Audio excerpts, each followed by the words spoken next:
God, I love YouTube.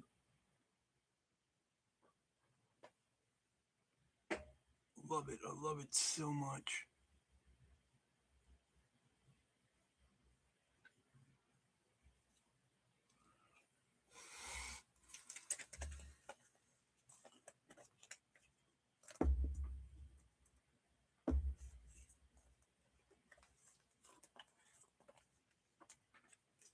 I'm going to sit and wait for the live to start. Oh, it started. Let me leave.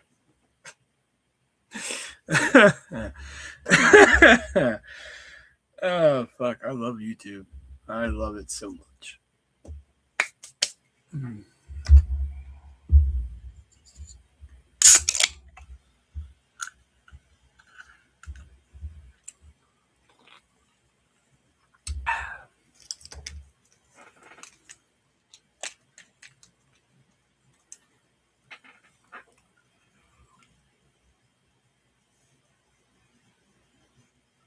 Okay, pour it on. Pour it on.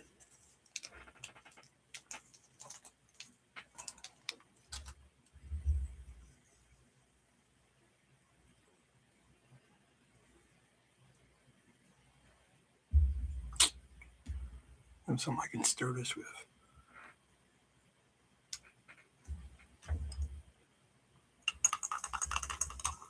Hey, Elijah. Dude, I turned on the fucking live, and at first it said live not available. So I was like, are you fucking kidding me? So I had to back out and fucking do all this shit. Anyway, so I start the live, and there was already one person watching. So I was like, oh, okay, cool. You know, maybe that's Elijah. And then, like, the second the live starts and shit, that person disappeared. And I'm just like, man, I love YouTube. I love it so much. Hey, Jax. I just love it so much.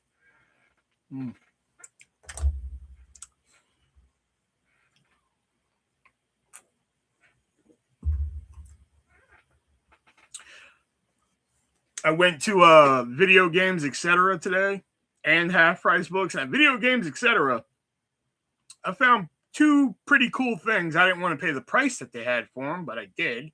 But I found some pretty cool things.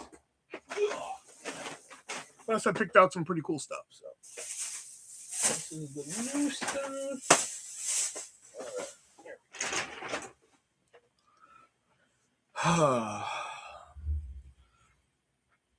I swear, YouTube is like 12 of my 13 reasons why.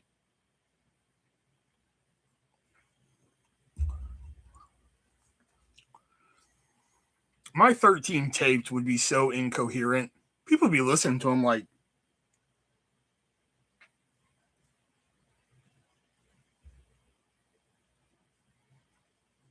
what about a fat ass? What?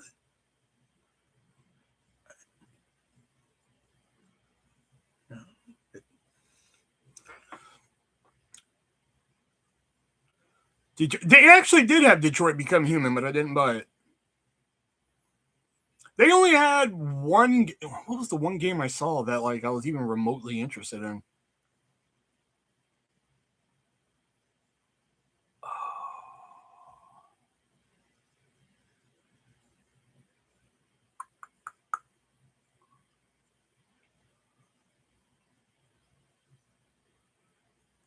I can't remember.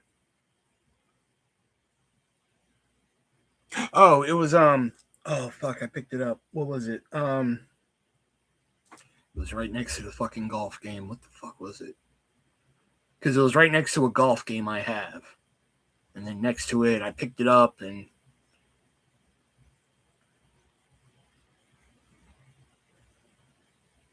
shit, I can't remember. And I was so mad, man. I was looking around Half Price Books, and like they had like a small selection of like PC games, you know. And I'm not a big PC gamer or anything like that, but a title caught my eye. Oh, excuse me. It was Jeopardy from 2003, and I was like, oh fuck. Picked it up. It was like $8. And hey Taylor, I picked it up. I look on the back, and it was good for like Windows 95, 98. like 2000 and XE and all this, you know. And I don't know that much about computers and shit. You know, I didn't know if there was like a conversion or some shit. So I text my sister. She knows about that shit. And I show her the back of the fucking game. And I was like, is this compatible with my computer, even with an external fucking drive? And she was like, no, because the highest it goes up to is XP, and XP's dead. I was so fucking mad because I really wanted that Jeopardy game. You know, had like 5,200 fucking questions and shit in it. Oh my god, I was so mad I couldn't get it. She was like, there's probably one online that you could probably play and download the same thing. You know, so I was just like, all right, I'll look for it later, you know, but I was so mad I couldn't get it.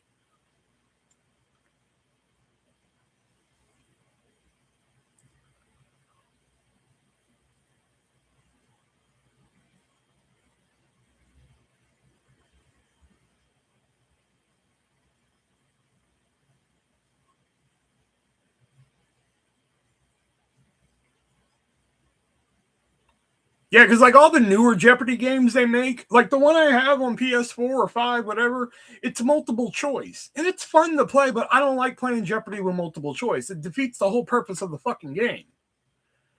You know, it's a fine, you know, time killer, but like I don't know. I prefer playing it where you have to type in, you know, move your fucking cursor and type in the, you know, like what is, you know, KIN G, like you have to move it around to spell out what you want to answer. You know, I like that version of Jeopardy. That's why I like Jeopardy on PS2 is one of my favorite fucking video games ever. You know, you have to spell out everything. There's video clips and like there's like 3,000 or 2,000 like clues you can answer and everything. Oh fuck, I love that game.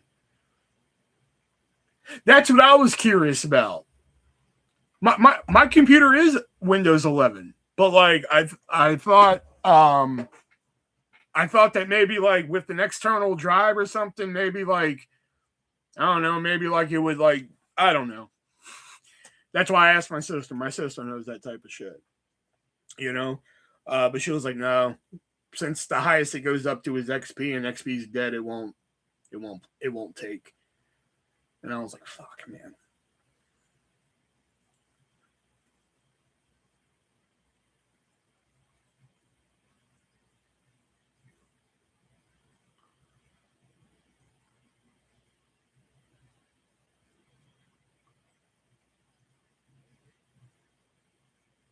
Let me go ahead and take these now.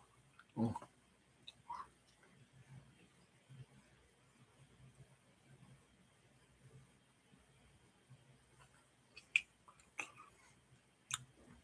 Exactly, playing retro PC games, yeah. That's why I asked her. I'm glad I asked her before I bought it. Like, I found a Clue one time. This is before I even had a fucking laptop. It was a long time ago at Goodwill. I found like this Clue one from like 97. You know, it was like video Clue. It had video clips and everything. And I was like, please tell me this will work on your computer. And she looked at it and she was like, nope. I was like, fuck, man. It was only like $4. I was so fucking mad, man.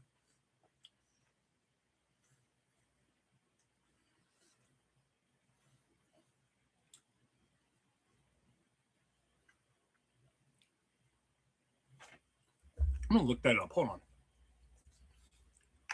Play old PC games online. Hey, it's the first thing that popped up. Classic rewrote game and software preservation. Okay. First one that popped up. All right. Random selection of games and software.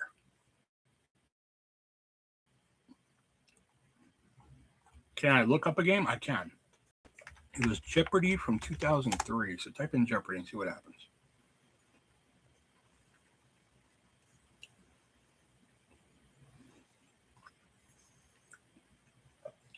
Ah, they don't have the one from 2003. Damn. That's the one I want to play. The highest one they got is 1993. Fuck.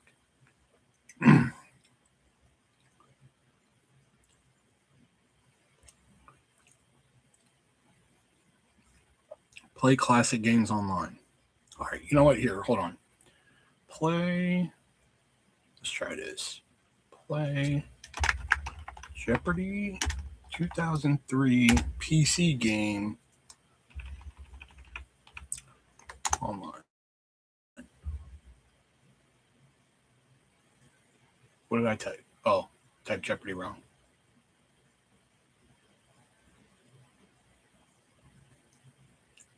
Yeah, I keep getting fucking videos and shit. Oh, wait.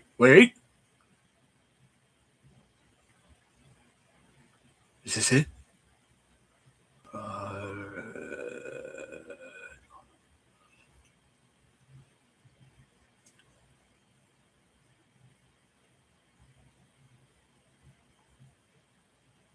Make sure it's not like you ever see those fucking websites that it's like download here? You're like fucking A, and it's like download to other bullshit. You know what I mean?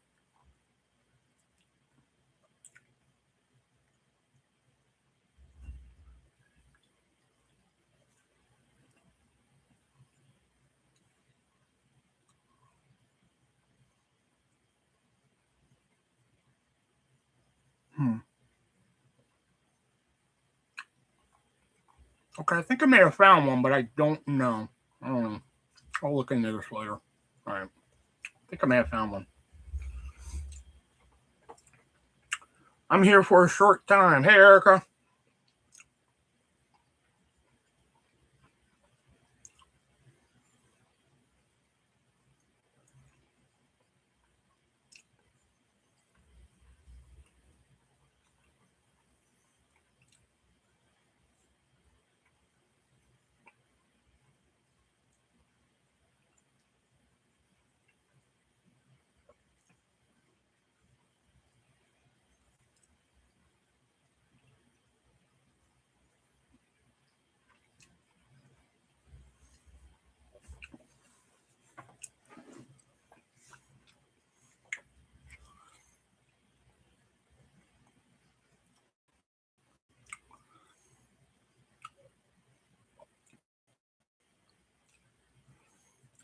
Yeah, this might be it. Yeah.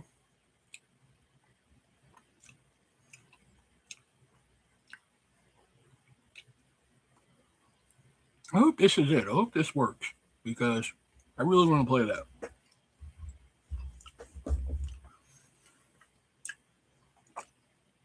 Oh, he goes back home today? When did he get here? Like Tuesday? I feel like you just got to town.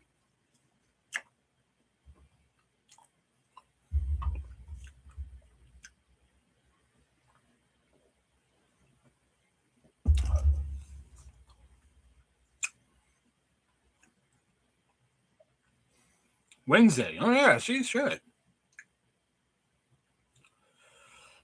Howdy, huh?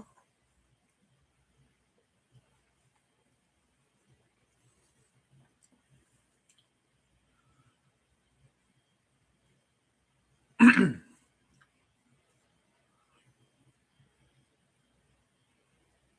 have one movie in here that if like Elijah hasn't seen, it's gonna blow his fucking mind. I'm sure he's fucking seen it though. I don't know. With this living under the stairs ass, man, like I don't know. It's a 50-50 toss up whether or not he's seen it. I'm kind of excited to show it.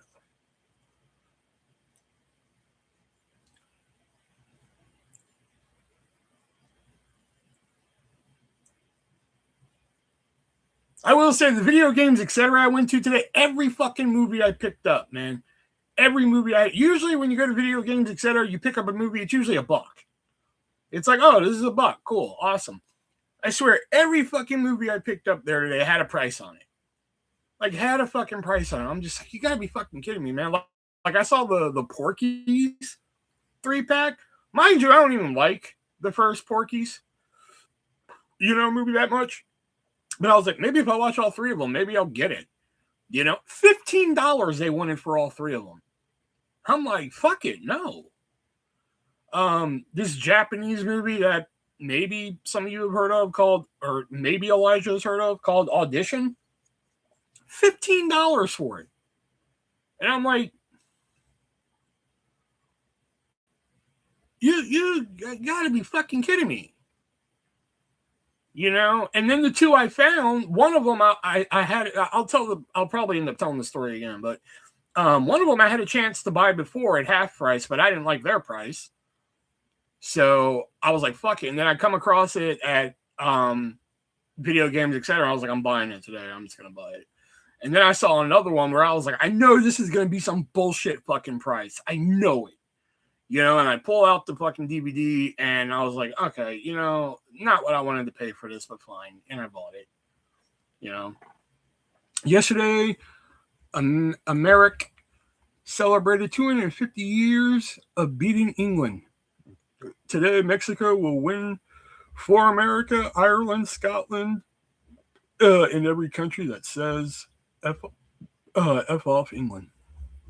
I don't think we really say F off England anymore. I think we're okay with England now, to be honest. You know, maybe in the terms of soccer, we'll say, you know, F off England, but you know, I think maybe when we signed the Declaration of Independence, we said fuck off England, but I really.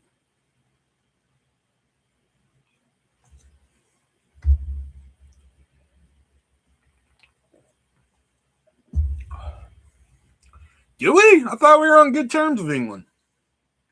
I thought it was more China and North Korea, and I would say Russia, but I think at this point, Russia is just like, you know, Russia just does something stupid, and we're just like, it's fucking Russia. You know, that's pretty much how America acts with that one. We're like, fucking Russia. You know?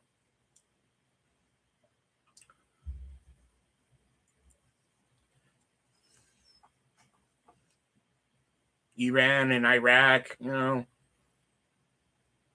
They're like, fuck them.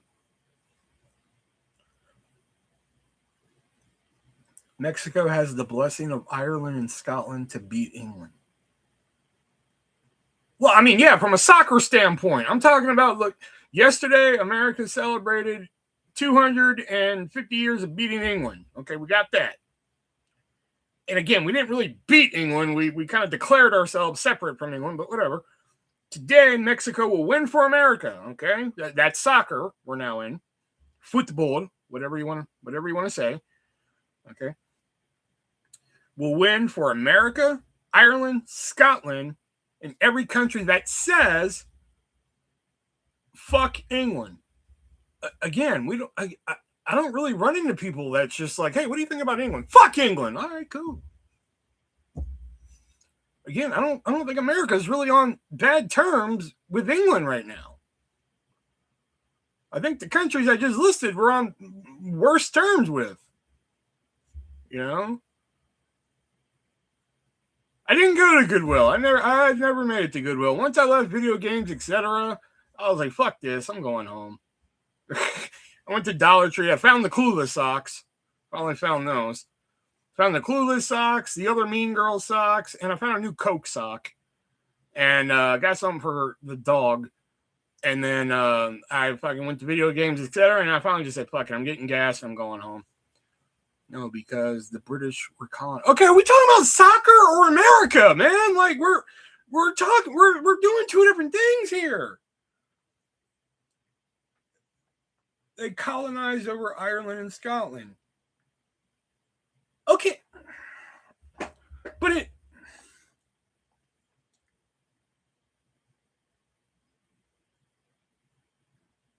yeah, when they I don't know where to go with this now, because like now I'm confused.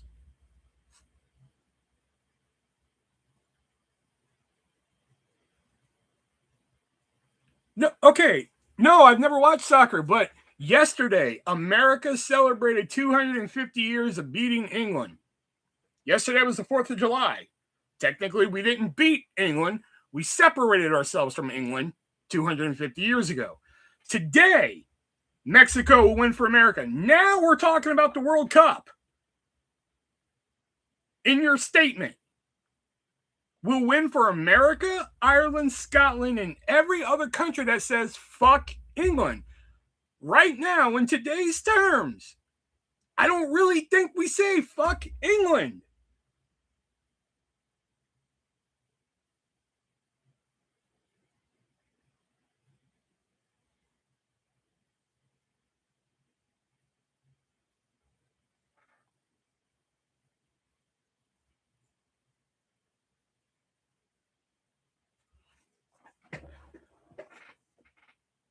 You're getting all emotional because your statement has two different fucking lines of thought. And like when I'm mentioning one line of thought, you're like, yeah, but soccer. And I'm like, no, but I'm talking about separating ourselves from England. But you're like, yeah, soccer. And I'm like, I'm not talking about soccer.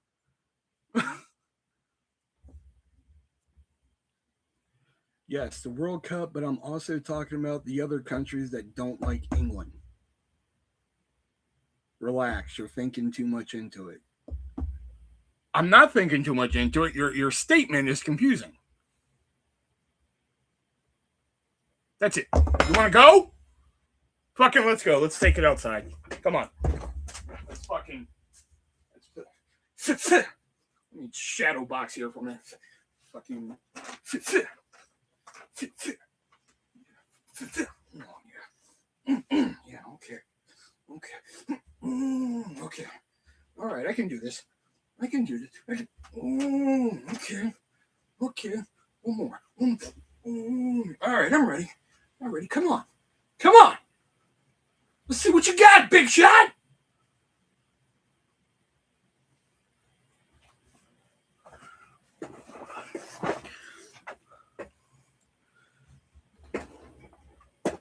That's the weather outside here. Where's my phone? It is. It is currently 83 and mostly sunny. It's cool that you found some news. Yeah, I found the coolest ones. I was gonna get two of those, but then I put them back. I put one of them back to get another one because I got the two Mean Girls ones, the coolest ones, the two other Mean Girl ones, I should say. The That's So Fetch, She Doesn't Even Go Here, Clueless, the new Coca-Cola one, and I think another one. I'm not for sure.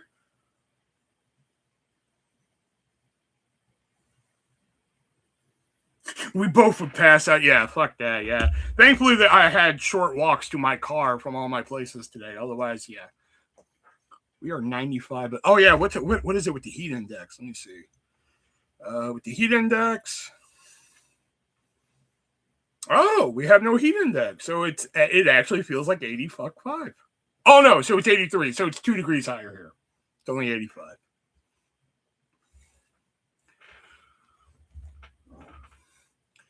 I'm gonna miss Seamus. Yeah, Nick told me about that when I was at Video Games, etc. Going through movies and shit.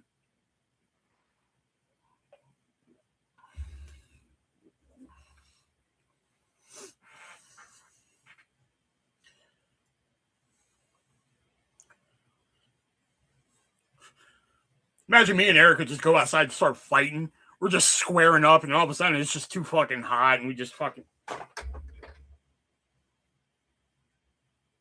just pass out in the middle of the yard somewhere. People drive by like, what happened to them?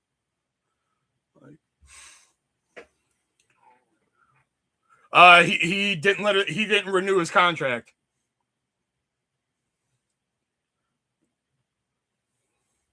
Dude, I say 95, but feels like that's what I'm saying. So imagine if we tried to square up somewhere, man. We'd fucking pass out before we throw a punch. We'd be like, "You want to go? You want to go? Come on, let's." Fuck, it's hot. Okay, come on, let's go there. You want to talk shit about American English?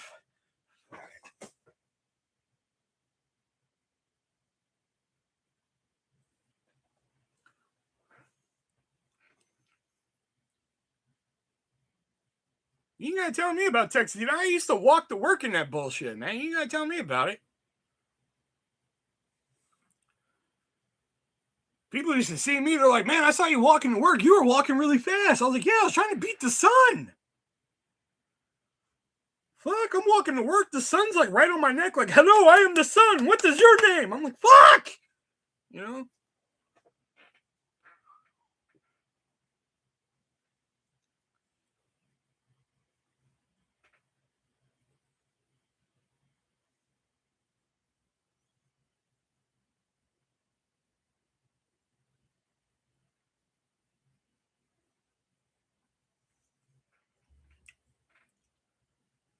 You either turn red here or tan. Oh, fucking, no, there is no tanning with me. I'm either the color you see right here, or I'm fucking KFC extra crispy. That's it. There is no fucking in between me. I used to tan as a kid because my family and we used to do tanning contests. Because believe it or not, I used to be a little outdoorsy and shit, you know? Excuse me. So, like, at the end of the year, me, my mom, and my two sisters, we'd all put our arm in, and we see who's the darkest. Like, who's the darkest tan and shit. And 1 year out of all those years, I won. That's all I needed. I was like, I don't care. I won 1 year. I don't care. That's all I ever fucking needed. But every year, we'd put our arm in and be like, all right, who's the darkest here? You know?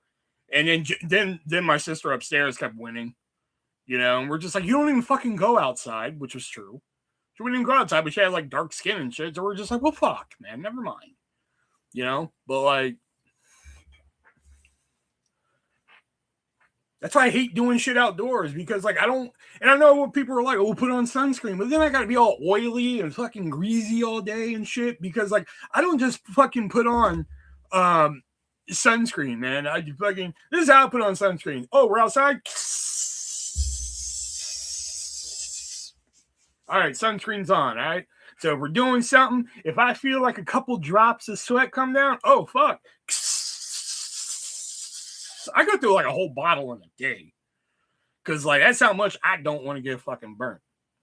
I hate being, I'm like the elephant man when I get sunburnt in the face. Like, if I get sunburnt in the face, I'm like, hey, you want to go get some ice cream? I'm like, no, don't look at me. I don't want to go out like this. You know, like, I fucking hate it. Not to mention it's uncomfortable as fuck. You know? So.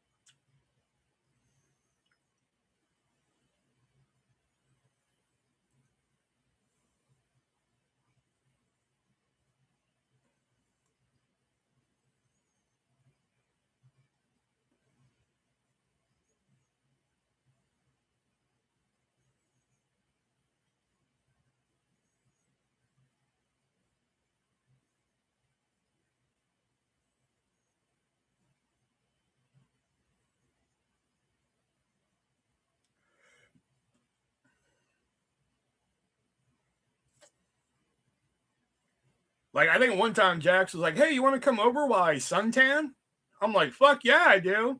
But that was like, you know, on paper, that sounded like a great idea. And then I got there and I was just like, oh, this is hell. I'm like, I don't want to do this anymore.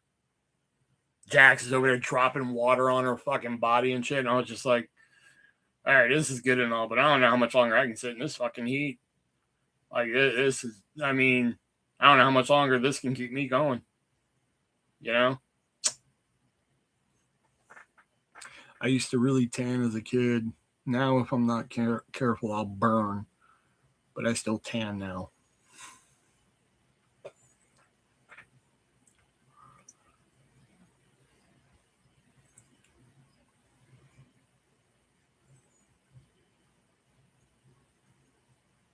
That one I do remember wearing sunscreen, though. Jackson's like, we're going to be outside. You might want to wear sunscreen. I was like, right on. So I'm wearing sunscreen on my face and everything like that. I remember that one.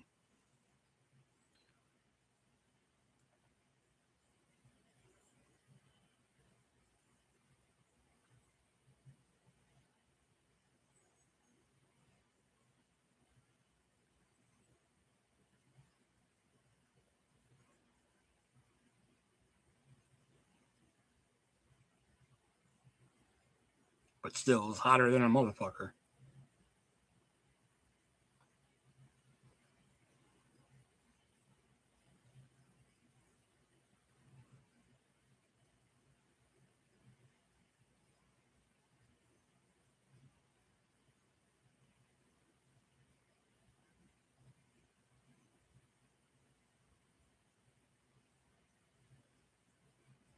If I'm not mistaken, I think the swimsuit she wore that day, she like wore it for another time or some shit like that. But I think there's a picture of her in that swimsuit that is actually still her contact photo for me. I think I could still be wrong. I don't know. Let me see.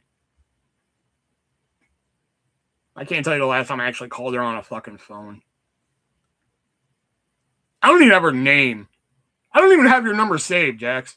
Can you believe that shit? Why don't I have your number saved? Oh, wait, it's under C. That's right, for your last name. There it is. Durr.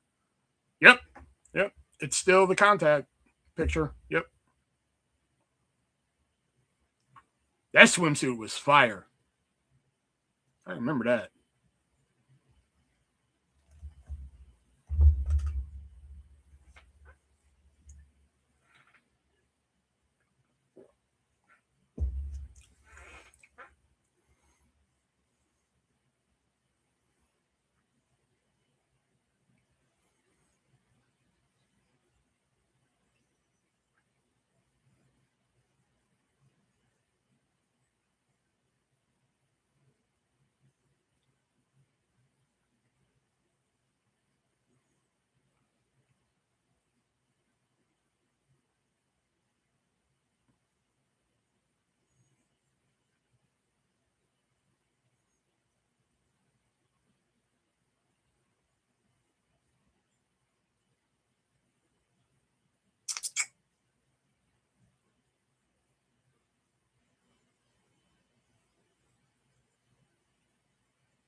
How was the Criterion collection? What swimsuit was it? I'll screenshot it and send it to you.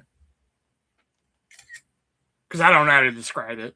I just remember it by look.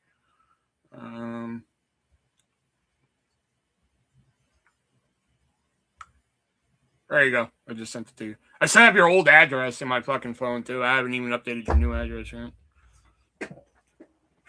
I only saw like one Criterion at half price. I didn't really see a lot.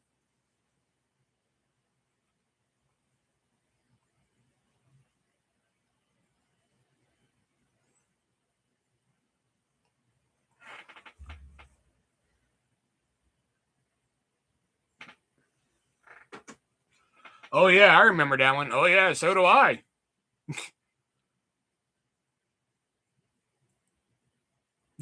You know what? I can tell you all this story now. I don't give a shit. So this is why I remember that swimsuit so much. Not only because she laid out in it all day and started pouring water on her and shit like that, but before we went out, she was like, "Here, you might want to put sunscreen on." So I'm like, "Right on." This is before I had to wear glasses and shit. So like, I'm sitting there before I had to wear a hat, everything like that. So she's already in the swimsuit. She's ready to go and shit. Right? We're like literally like going right outside of her house, you know. So she's like, "Oh, here's some sunscreen." I'm like, "Right on." So I put some there, and I forgot, she's like right by me, right here. So like I'm sitting in like this chair that I used to always sit in their house. So she's standing right to my right where their front door was and shit. So she hands me the sunscreen. So I'm like, right on, rub that in. And as I'm rubbing it, she's like, "Oh, I got to go to the bathroom or her room or some shit or something." So she walks past me. Like, so she walks like in my line of vision as I'm like doing this, like rubbing my fucking lotion on my forehead and shit to get ready to go outside because like I don't want to get sunburned and shit. And like fucking that swimsuit, just let's just say if you ever get to see Jax's ass in that swimsuit, it's worth seeing. Let's just put it like that. You know.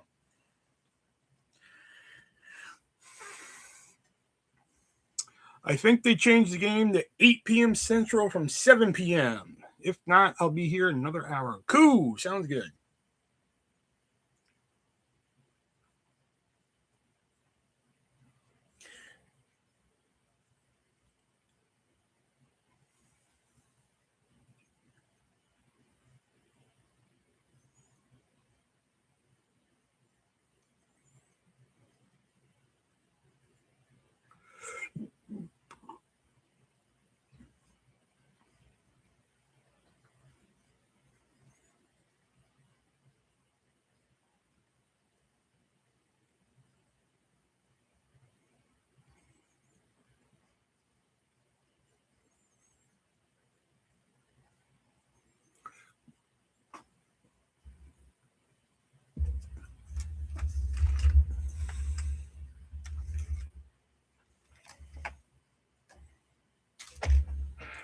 I like that swimsuit back when I was skinnier. You act like you're humongous now or something.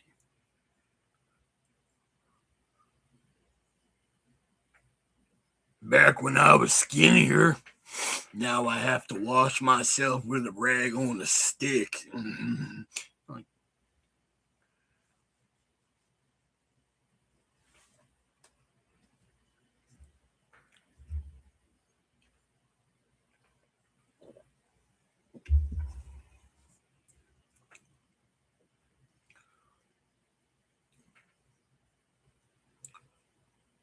I can tell Elijah's sleeping. The only fucking statements he's had is LOL. I can tell he's sleeping. I said back when I was skinnier, not back when I was skinny. But still, you say that like fucking like you're huge or something. Like, oh, when I was skinnier, like fuck, it's not like you're fucking huge now.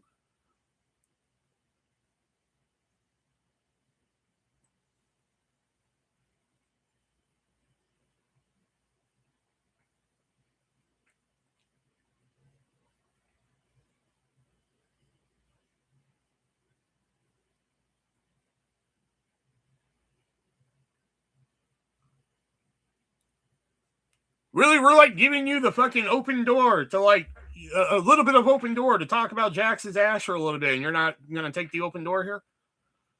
Were you here the night we gave Brendan an open door to say anything to Jackie and he just whiffed it? Were you here that night?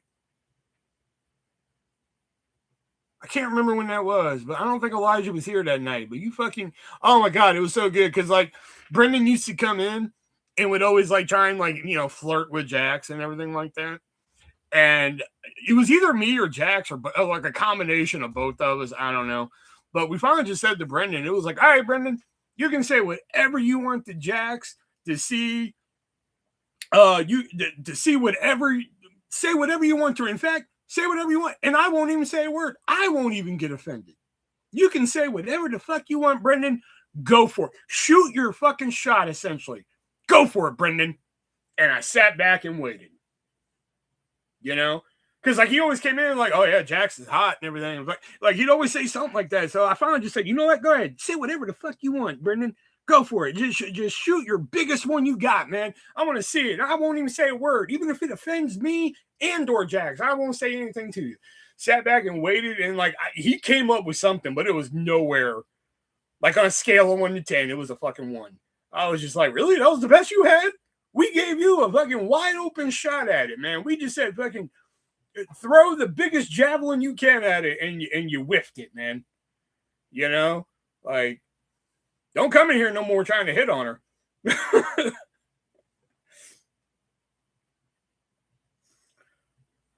Yeah, that was way before Elijah. Now that I'm thinking about it, because I think that's when Jax was like fucking co-hosting and shit for a while.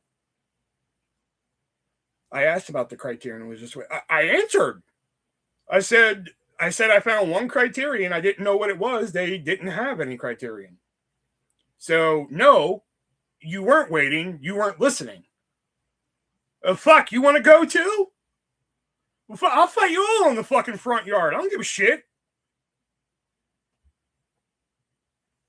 He ignores me now. I don't think he ignores you. He comes in and he doesn't really stay that long. So, I don't think it's more like, oh, fuck everybody else.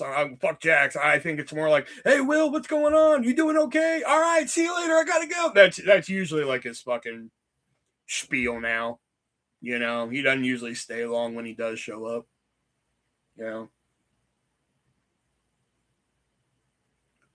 Comes in like, what's up, baby boy? That's usually his fucking line now. What's up, baby boy?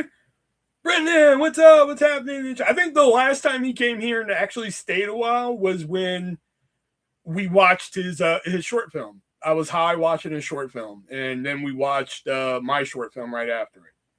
That was like the last time he was like really in here for like a long period of time, because we watched his short film and like quote unquote critiqued it, because even Leo was still coming in at that point.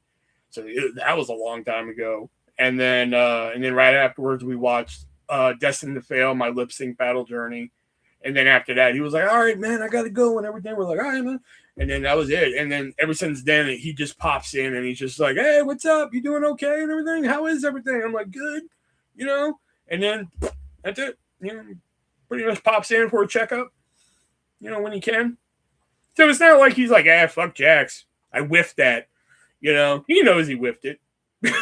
He knows. He knows he whiffed it. To be fair, though, I did put him on the spot. Maybe if I would have gave him a night, like, all right, you come back tomorrow night with your best line. You come back tomorrow night with your best line, and then we'll see. You know, maybe then it could have been better, but I did put him on the spot. You know, I was like, right now, you have a fucking open opportunity, man. You can say whatever fucked up nonsense you want to try and fucking make those pants come off, man. Like, just go for it. But yeah, normally now when I can't even tell you the last time he popped in here. Same with Richard. It's been a while since I've seen Richard in here. Man, I really wish Josh would show up, man. Just so I can know he's alive and shit. You know what I mean? Because Josh was a good dude. I like Josh. Burnt toast. That motherfucker just evaporated. I don't know where the fuck he went. He was in here one night like, what's up with you and your sexy hands, Jackson? Yeah, artist, you're fucking great and everything. Next night, poof, gone. Never seen again. After coming in like regularly. Those are pretty much it for the people who faded away. Who were coming in regularly, pretty much.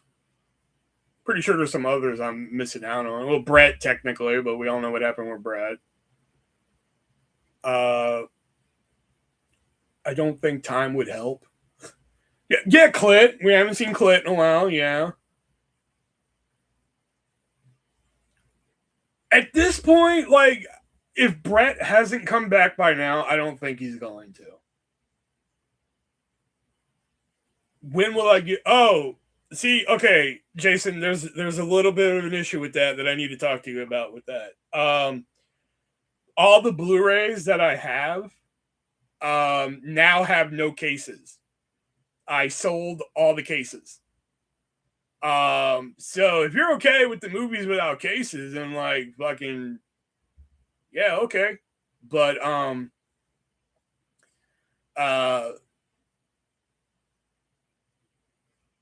because the guy at the video store wanted all the cases, so I sold them. You know, that one guy, we don't know if he died or was it, that's Clit. That was Clit. The guy we don't know that was in the hospital or some shit. That was Clit or Kevin. You know, whatever his fucking name was. But yeah, he stopped showing up. It could be because of the hospital thing. I don't know. Quote unquote Stephanie stopped showing up, but I really don't think she was a real person anyway. Like an actual, like, oh fuck, let me go see what Will/Artist is up to tonight. I mean, I still have like the cover and the disc. That's what I have. I don't have any paper sleeves.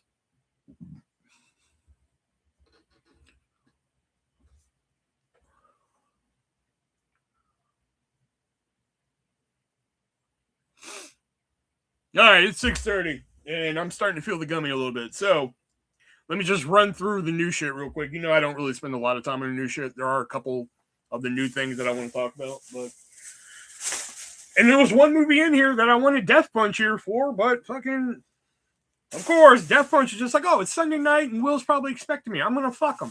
All right, so let me get this one out of the way real quick. The best of WWE Saturday Night's Main Event. I know not a lot of wrestling fans here. I might be able to find sleeves. Or the disc is safe. All right, you know, fuck. I'll go ahead and look through him again then. He's probably ready for the soccer game today. Bought this Jim Carrey show that was on Showtime called Kidding. Apparently he's like a what is he? Like a kids host? Yeah, he's like a children's television host. I don't know. Season 1 was $1, so I was just like, fuck it, I'll give it a whirl, you know. This animated show sounded pretty interesting called The Harper House. Again, for $1. I was like, fuck it. The complete series for $1. I was like, all right, I'll snag that for $1. Patton Oswalt's Finest Hour. Fucking love Patton Oswalt stand up. I mean, I've stolen a joke from Patton Oswalt. Yeah, I kind of tweaked it a little bit, but if you've ever heard me say like, fuck, they'll just make any movie these days, man. They'll make this fucking movie and that movie. Like, fucking look out for my new movie, Rape Stove, the stove that rapes people. I took that from Patton Oswalt. But it's on his album called Werewolves and Lollipops. It's a great fucking album. I might fall asleep again. Well, it's nice that you fall asleep listening to my voice, Jax. Let me whisk you off to dreamland. Okay, that's awful. Let me not do that again. Well, I read that Adam Sandler married Taylor Swift. I thought that was kind of cool. Ooh, it was actually Travis Kelce. Thanks for playing. The Cleveland Show, season 1, for $1. I remember not liking it that much, but I figured for $1, I'll give it a whirl again. Plus, it has the fuzzy mustache. My name is Cleveland Brown, and I am here to... Okay, sorry. Oh, and I did pick up a Criterion for $1. Punch Drunk Love. There's another Death Punch one right here that I could have mentioned where he's like, movies with one-time viewing. I've only watched this movie fucking once. No, I meant he was the preacher guy that did it all. I think he officiated. There we go. Punch Drunk Love, one of Adam Sandler's first like dramatic roles that he did before, Uncut Gems and could we call Bedtime Stories dramatic? No. Now that's what I call Music Volume 6. Which, man, this has some bangers on here. I'm not gonna lie, man. Bangers you don't even know about, like fucking Samantha Moomba, gotta tell you. Fucking Evan and Jared, Crazy for This Girl. Everclear, AM Radio. This has bub shit. I was bumping this in the car the other day. And my secret, well, not even like secret shame, but on this New Kids on the Block VHS tape. And it has like behind the scenes, and it has like music videos for like step by step live concert footage. The only thing I'm mad it doesn't have is CoverGirl, because I'm pretty sure CoverGirl was out around this time. So like I'm kind of mad it doesn't have CoverGirl. DP's playing 007. I think I had that now. I used to have this one and 5. I had 1, 2, 3, 4. I actually have number 4 upstairs. I was looking at the back of number 4 earlier, and I was like, man, there's some fire shit on this number 4 and shit. Oh, and nice to know we're fucking below 007. That's good to know. That's good to know. But yeah, the original 5 fucking Now albums, I think, or hey, fuck, even throwing the 6th one. The first 6 Now albums are like 6 fucking banger albums, in my opinion. You have like all the hits and shit at the time, and some obscure ones in there. Like I will say, like fucking R. Kelly's "I Wish," like, and not just because of what he did. Now it's just like even at the time I didn't like it. What's the other one on here? "Love Don't Cost a Thing" by Jennifer Lopez can like literally suck my ass. I'm over that song. And where's the other one at? Fucking "Beautiful Day" by YouTube. Oh, fuck. U2. Kiss my ass. I'm over it. And "Shape of My Heart" by Backstreet Boys. Fuck it. Fuck it. Don't care. But see, nobody else laughed at my fucking New Kids on the Block tape, Elijah.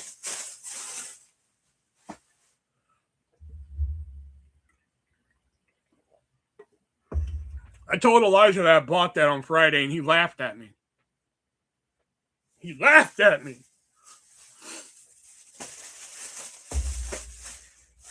Oh, so check this out, right? So last week, I showed y'all this. Dead Rising Endgame, which was on the streaming service Crackle and everything. It was made by them and everything. It's based off the video game Dead Rising. This is actually the second movie. I found it at Razzle Dazzle for $1. Well, I went to Video Games Etc. today, and lo and behold, I find the first one. So I was like, fucking A, man. You know, I can't wait.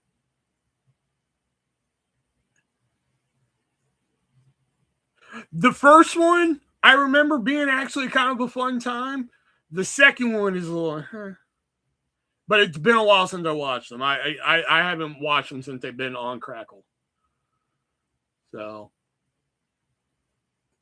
but I remember the first one being a fun time. You know, Jesse Metcalf. I think I don't understand why Hollywood did not catch on to Jesse Metcalf. He was great in Desperate Housewives.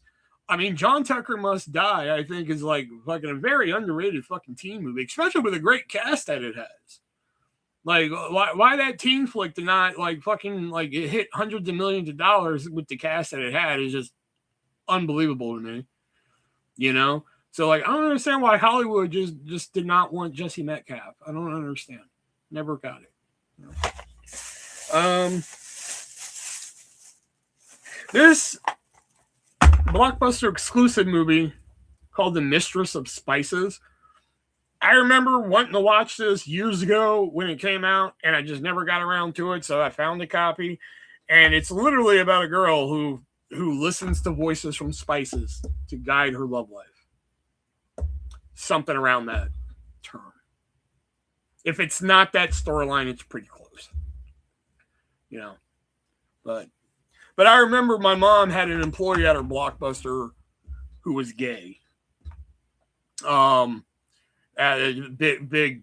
gay. Big, sometimes big queen. But even he flat out said, he was like, if I were straight, I would fuck this chick. And I was like, wow, that's a bold statement coming from him. And everything. So, like, let me see what it says here. Tilo, a beautiful young Indian woman with the gift to see, that's what it says, see in quote, into people's desires, is sent to San Francisco to run a shop whose magical spices work wonders for her customers. That's what it is. Magical spices. That's what it is. Yeah, so that's what that is. Transformers Rise of the Beast.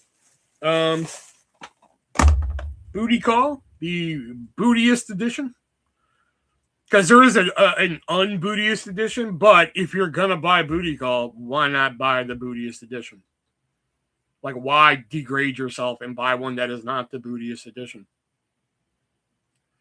But like, this is another one I think I caught on like Comedy Central like years ago, and like I never thought this is one that would probably fall into the list of like I didn't think I would like this movie, but I ended up having a pretty fucking good time with it, you know. And I haven't seen it in ages, so I'm like, fucking the bootiest edition for fucking $1. Fuck, I'll grab it. All right, I was trying to save some time to see if Death Punch would make it here, but I guess he's going to play that game. But I found this at Half Price Books, the special edition of Parenthood, which I can't. They had the original DVD release and the special edition, and the fucking original release cost more for some reason. I figured it'd be the special edition. Anyway, not the point. Point being is, I'm sitting there, I'm like, do I even own this fucking movie? I've seen it many times, and I'm like, oh, God, do I even own this fucking movie? You know, but it is another one with like a great cast in it. I mean, Steve Martin, fucking Mary Steenburgen's in it, Rick Moranis, Diane Wiest, Keanu's in here, Martha Plimpton from the Goonies is in here. Who fucking plays Rick Moranis' fucking... Isn't that Mary Steenburgen plays Rick Moranis' wife? Keanu Reeves, Jason somebody, Mary Steenburgen, Diane Wiest. Oh, okay. Yeah. So I got all the big ones. All right. But saw the trailer, but never watched. This is a good flick. It's a good little flick, man. You know, all these different. It's like different members of a large family, and like one of them actually owes money to the mob, and we kind of see how that plays out. One of them, like Steve Martin, he finds out his son here that he's hanging upside down has a learning disability.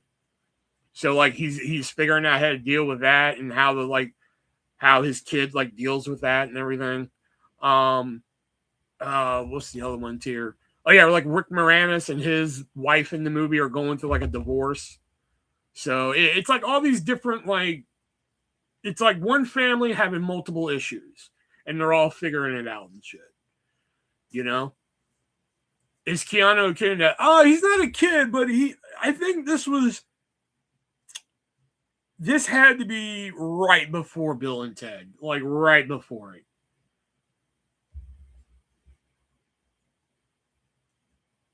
I think this is like one of the movies he did right before Bill and Ted. It's either right before it, like right before he blew up and shit like that, or right after. It was like, oh my god, Bill and Ted became a big hit, and like now he's in Parenthood. I think it was like one of those. So that's what I'm trying to figure. Hey Siri, what year did the movie Parenthood come out?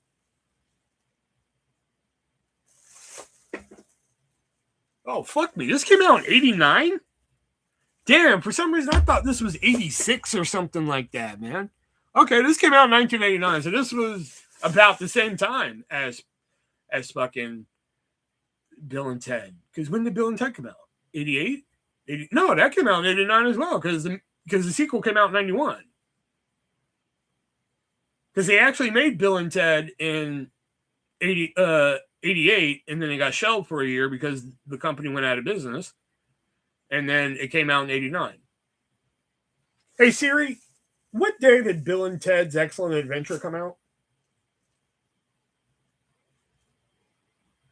Bill and Ted came out in February 1989. This came out in July of 1989. So there it is. Mystery solved.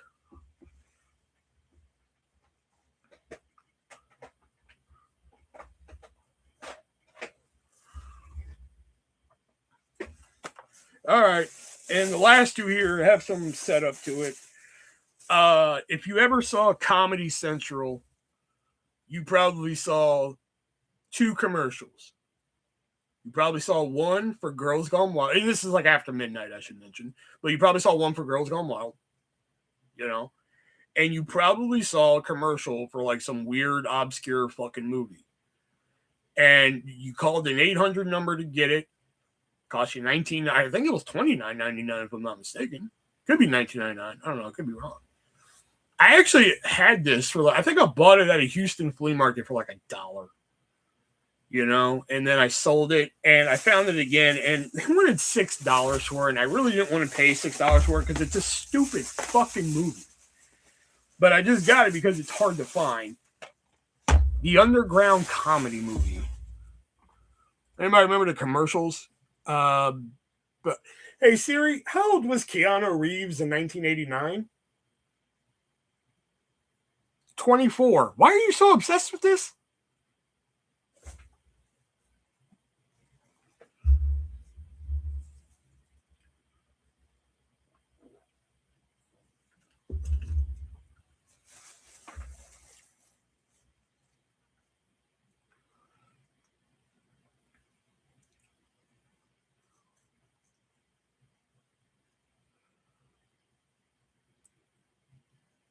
I've watched a few times. Oh my god, you've actually heard of this?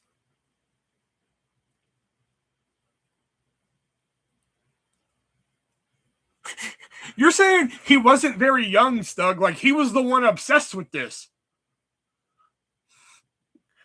I could understand if he was just like, how old was he, Will? How old was he? How old was he? How old was he, Will? You're the one that asked. You're like, was he a child in that movie? And I'm like, I don't know. It was like before Bill and Ted, wasn't it? And then we solved that mystery because I thought that's where we were headed here. Was like, oh, like fucking. You know, I like to have the subject up when we're talking about it. I thought we were heading towards like, is it before or after he got popular? You know, and it's right in that middle ground. But then you're just like, okay, but like, can Siri tell you how old he was? I'm like, why are you so obsessed with this? And then you throw it at fucking Elijah like it was his idea. You're like, fucking, so Elijah, not a child. What?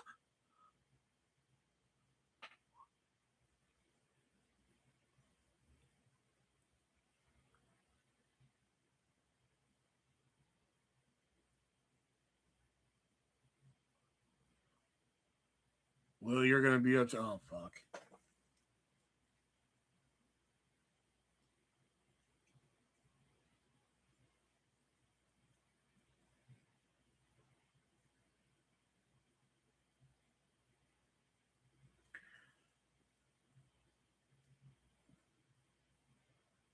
Oh yeah, because that answered what the fuck I was just talking about. I swear one day I'm just gonna step off screen, y'all are just gonna hear a gunshot, and that's gonna be like my last broadcast ever.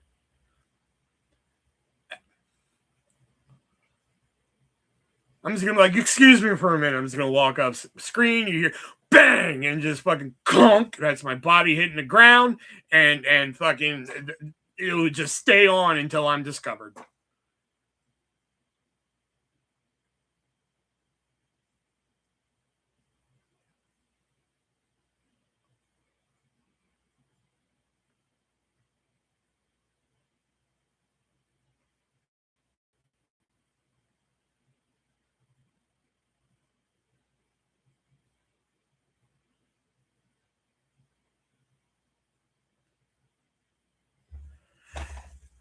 Anyway, I guess we'll just move on to the last new pickup, and then we'll just start drawing shit from the bag again. Do y'all like the draw method, or do y'all like an order or something? You know, I wouldn't put that past you. Yeah, I know. I just want to know why he was obsessed with his age. And then threw it at Elijah like it was his fucking issue. Like, see, Elijah? Not a child. Anyway. And then, like, I asked the question, and he's like, well, you're going to be mad. I'm like, oh, this is going to be some bullshit, isn't it? And it was some bullshit. Just bullshit not containing the fucking anything that I just had fucking asked him. This is like fucking, oh God, we might as well just have Leo here again. Anyway, the last one here, I actually had a chance to pick up at Half Price Books a while ago, but they wanted like $12 for it. I'm like, you can kiss my ass for $12, you know? And I saw it at video game, and today's shopping at video games, etc., was not fucking, I can't tell you how many times I huffed in the store because I was mad. I'd pick up something like, and I just put it fucking back because I'm like, usually 90% of the fucking DVDs they have at video games, etc., is $1. You know, so I don't understand why they're pricing everything all of a sudden.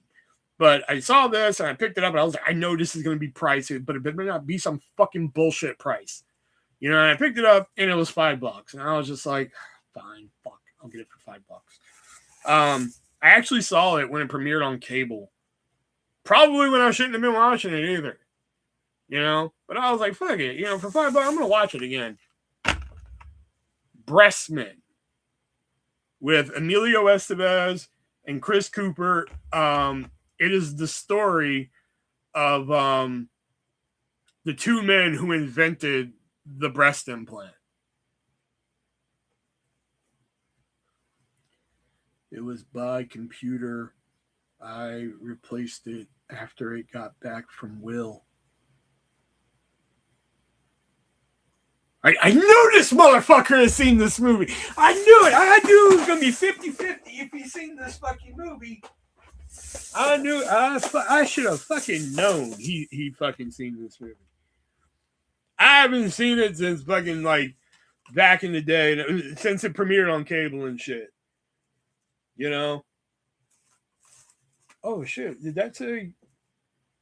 Oh, I thought it said Good Time Video. I was like, this is a Good Time Video release? No, it's an HBO release. Shit. I was like, fucking. I knew that motherfucker had seen this movie.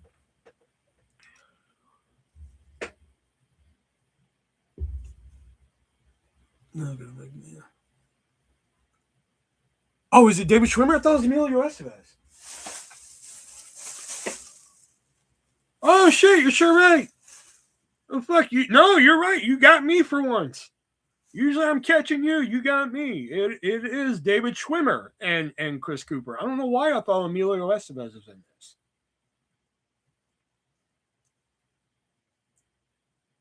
Is it produced by him? Directed by him? No. Written? No. I thought he had something to do with this.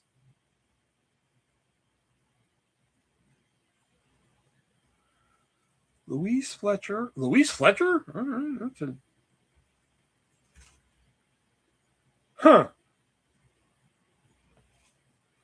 Maybe I'm confusing this movie with something else then. David Schwimmer and Chris Cooper star in an outrageous comedy based on the true story tells of one scientific world. Oh, okay, yeah. Okay, this is the movie I'm thinking of. But then what's the one I'm thinking with Emilio Estevez in it? Huh. Okay. The whole day, I thought it was fucking Emilio Estevez. No, fucking Jason. Hey, even a blind pig finds a truffle every now and then, Jason. So, hey, good job.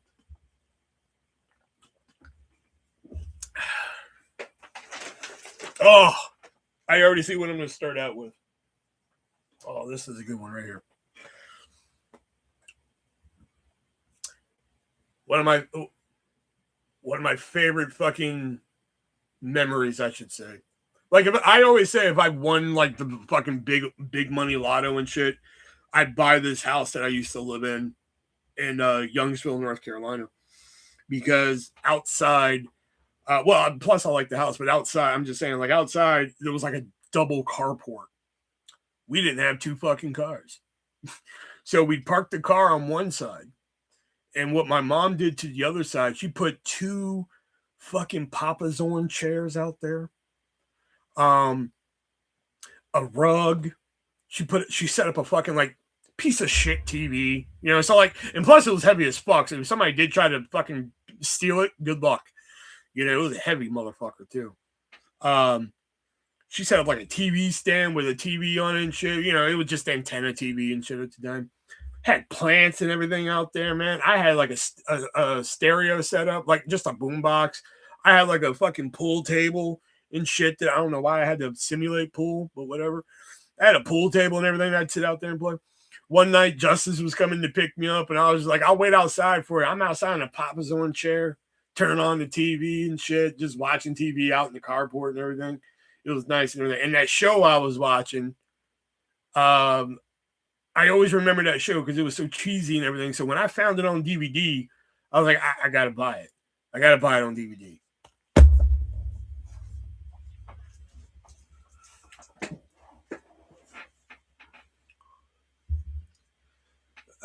Well, I want to send Jesse Ventura a photo to sign. I have also Charles Robinson address. Jesse Ventura, nice. I mean, depending on your definition of nice. I can sell you Charles Robinson right now for $50.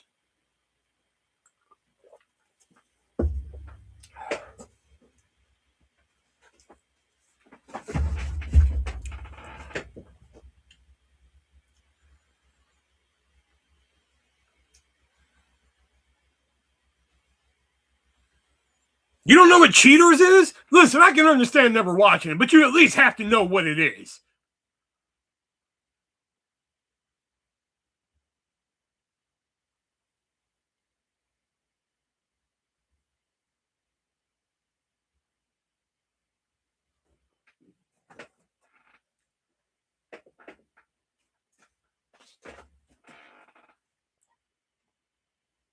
Shame this man. Erica and Jax, if you're still here, shame him.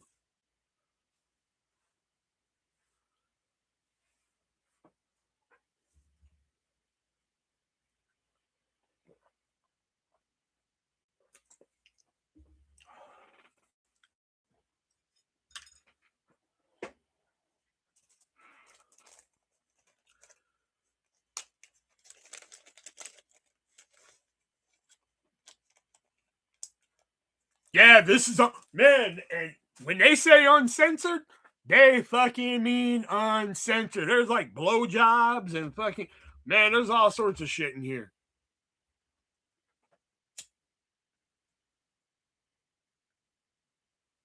I guess Jackson Erica. Well, I know the soccer game started for Erica, I guess, but Jax said she's gonna fall asleep.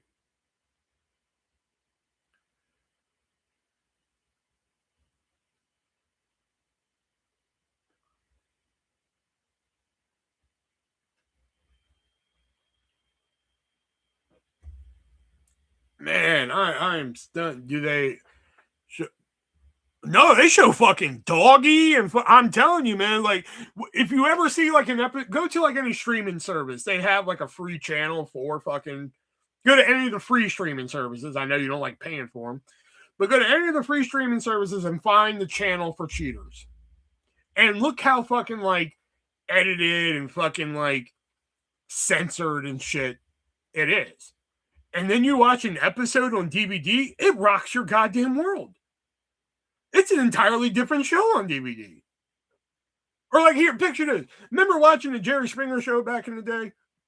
They'd be censoring shit, blurring everything and everything. And then they'd put out those like Jerry Springer tapes, the uncensored ones and everything. It was that. That's essentially what, Cheaters is.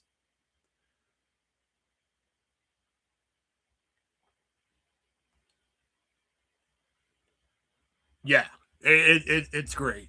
I can't believe we've never seen it. There was a stabbing incident on one. Unfortunately, it's been debunked as like they set it up, but still, there was a stabbing on one episode. It's not on this DVD set.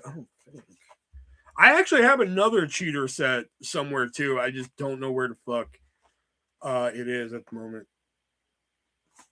Yeah, this one doesn't have the fucking stabbing. Oh, okay. I meant to show you guys these last week. This is you know what? I'm gonna do it. Hold on. Hold on. Let me clear this message. Clear that.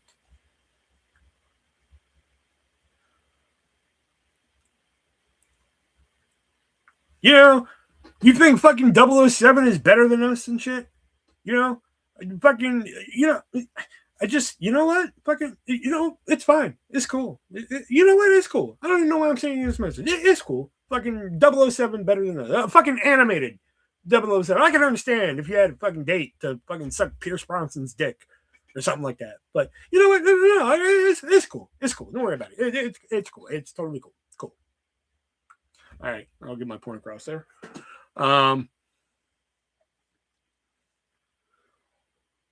Amazon has it. When I get paid, I'll have to order it to $11. Oh wow, it's gone down. They were expensive there for a while because as you saw, I got mine at half price for $10. And I think I got this one at the Houston half price. This isn't even like my local half price. This is Houston half price. But yeah, they were kind of expensive for a while. So I guess they've gone down recently. This is a video format that I've never experienced. I've never popped one in to see if they work, to see how they would look or anything like that. But these are video CDs. I actually have two here. I stumbled into two of them at a Goodwill. I have Sugar and Spice, the Mina Savino, Marla Skoloff, whatever, or however the fuck you saying. You know what I'm saying? God damn it. And Texas Chainsaw Massacre, the remake. And usually they're on 2 disc, I'm gonna say. Yep, it's the movie just on a CD, a video CD disc. And they're on 2 discs. So imagine like a laser disc, but just smaller, essentially. Because you used to have to flip the laser disc. You remember video CDs? They were an Asian market that there was an Asian market that sold them. Oh, okay. Yeah, I've never put one in.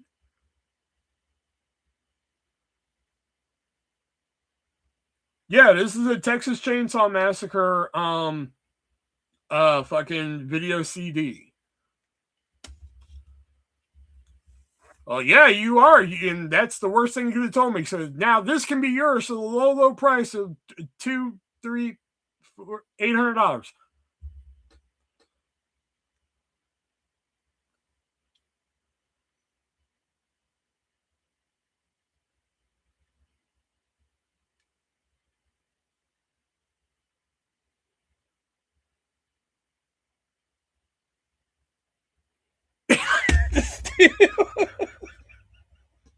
Like how whatever fucking price I come up with, Elijah just tries to sell it to fucking Jason. Like, yeah, fucking. I'm like $1,500 for this fucking. Now that's what I call music CD. He's like, that's a great deal, Jason. You should fucking pick that up, man. Fucking, that's all. I would, but fucking, my funds are tied up in fucking Roth 401ks and checking and shit. Fucking, it's a whole thing. So I wouldn't.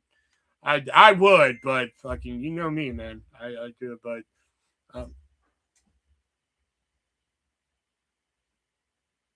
Hold on.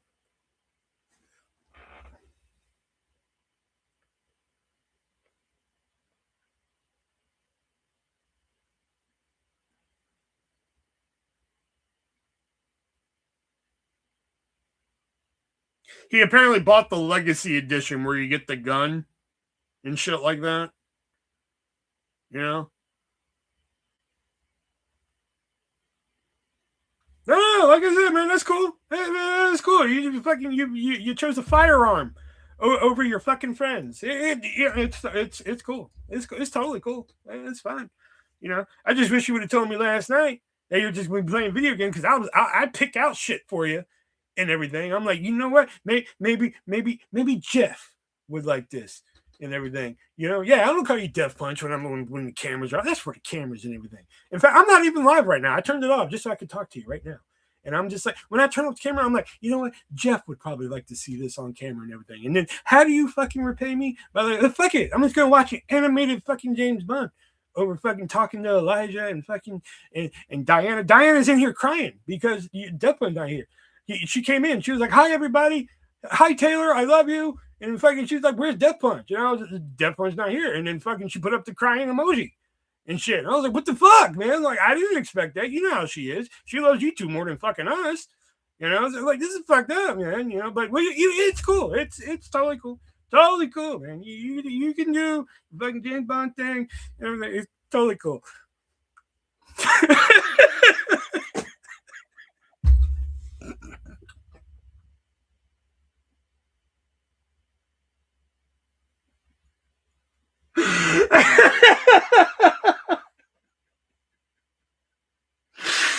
Oh fuck!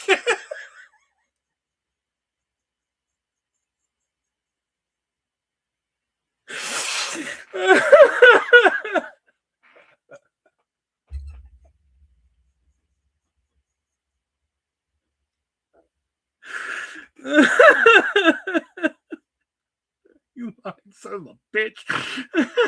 How would you crying if you're not lying? All right, there's a couple holes in my story, okay?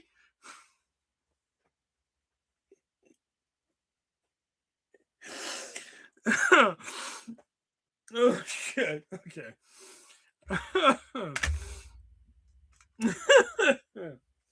God damn it! Do you really love James Bond that much?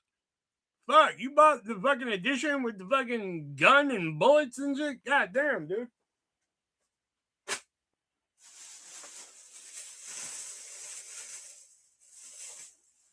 And this is the one I bought that I put on here just for you, by the way.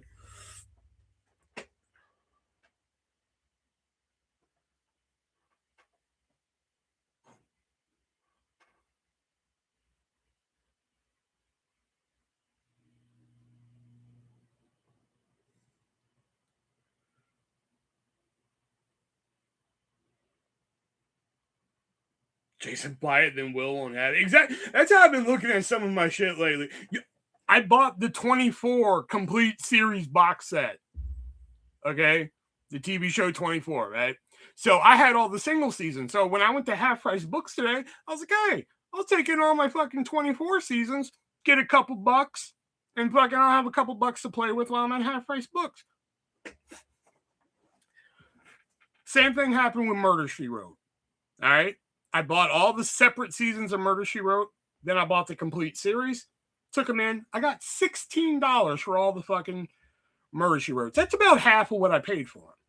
So, so I got 16 back on it. Right. Big Bang Theory. I bought the condensed complete series of Big Bang Theory. So I got rid of all my single season sets. They were like combinations of gifts from family, what I paid for them, all this bullshit, right? They gave me $6 for all 12 seasons. I'm like, really? So I was like, okay, fine, whatever, So I bring in all my seasons of 24, put them to the counter, and they weren't long. They came up and they're like, okay, with condition and everything like that, which they're in great condition. With condition and everything like that, $2 for 8 seasons of 24. And like for the collective fucking box of all the seasons, it was fucking $36 I paid for them. That's the biggest hit I have ever taken there. And I only paid $20 for the complete set. What the fuck was it? Was it signed? Like, oh my god. But yeah, Parenthood. I got fucking just for you. There was another one in here, wasn't there? Hold on, I think there was another one because I was like, oh yeah, I was waiting for Death to enter this.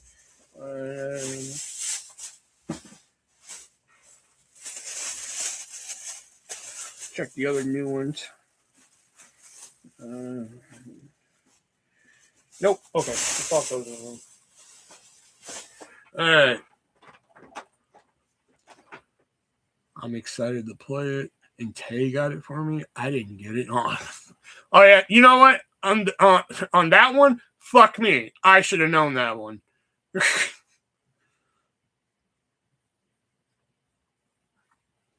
Probably has to be over 100. But fucking considering the picture he just showed me, it's probably 500. Considering the price of inflation and shit.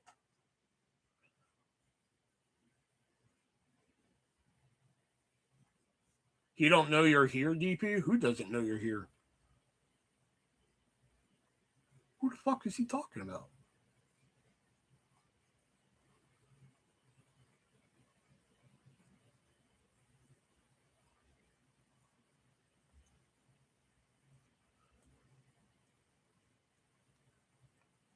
Man. Now, allow me to leave you guys a quote from the movie The Waterboy. That reminds me, kids, don't do crack.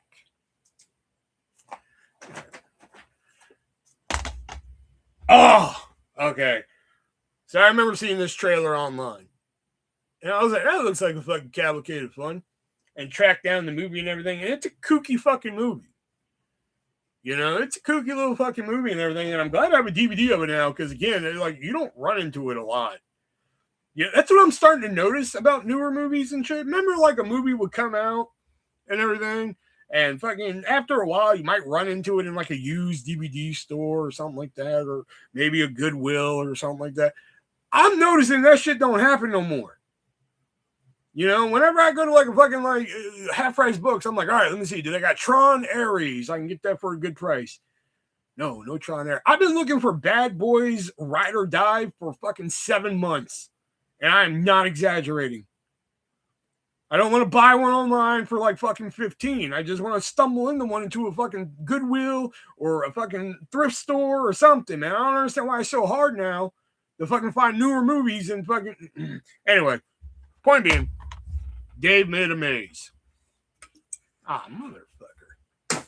Dave Made a Maze is this kooky little fucking movie where he makes a cardboard maze in his living room, but like on the inside it's way bigger and shit, and it's like a labyrinth and everything. I think really looking at it now, there was some inspiration for Between Dreams and Waking in there.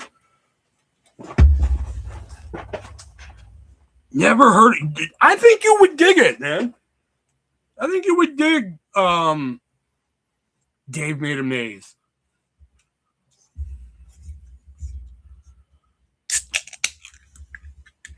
Because everybody, yeah, because I just remember back in the day, man, like fucking, like if you wanted, like, I don't know, Christmas Story, when they just released a Christmas Story, man, fucking, you wait around for a while, you're going to run into one used somewhere.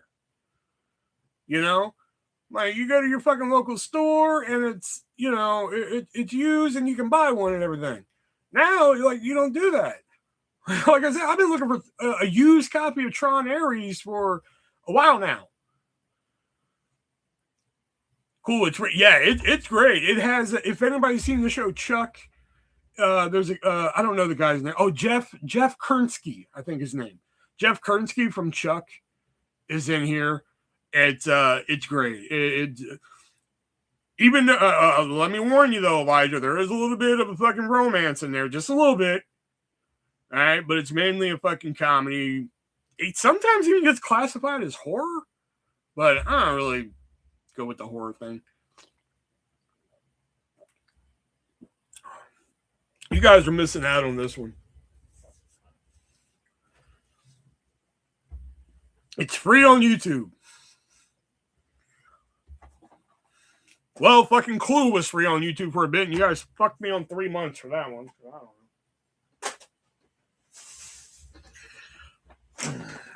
Do y'all like the drawing method, or do y'all like when I like actually have some order to it?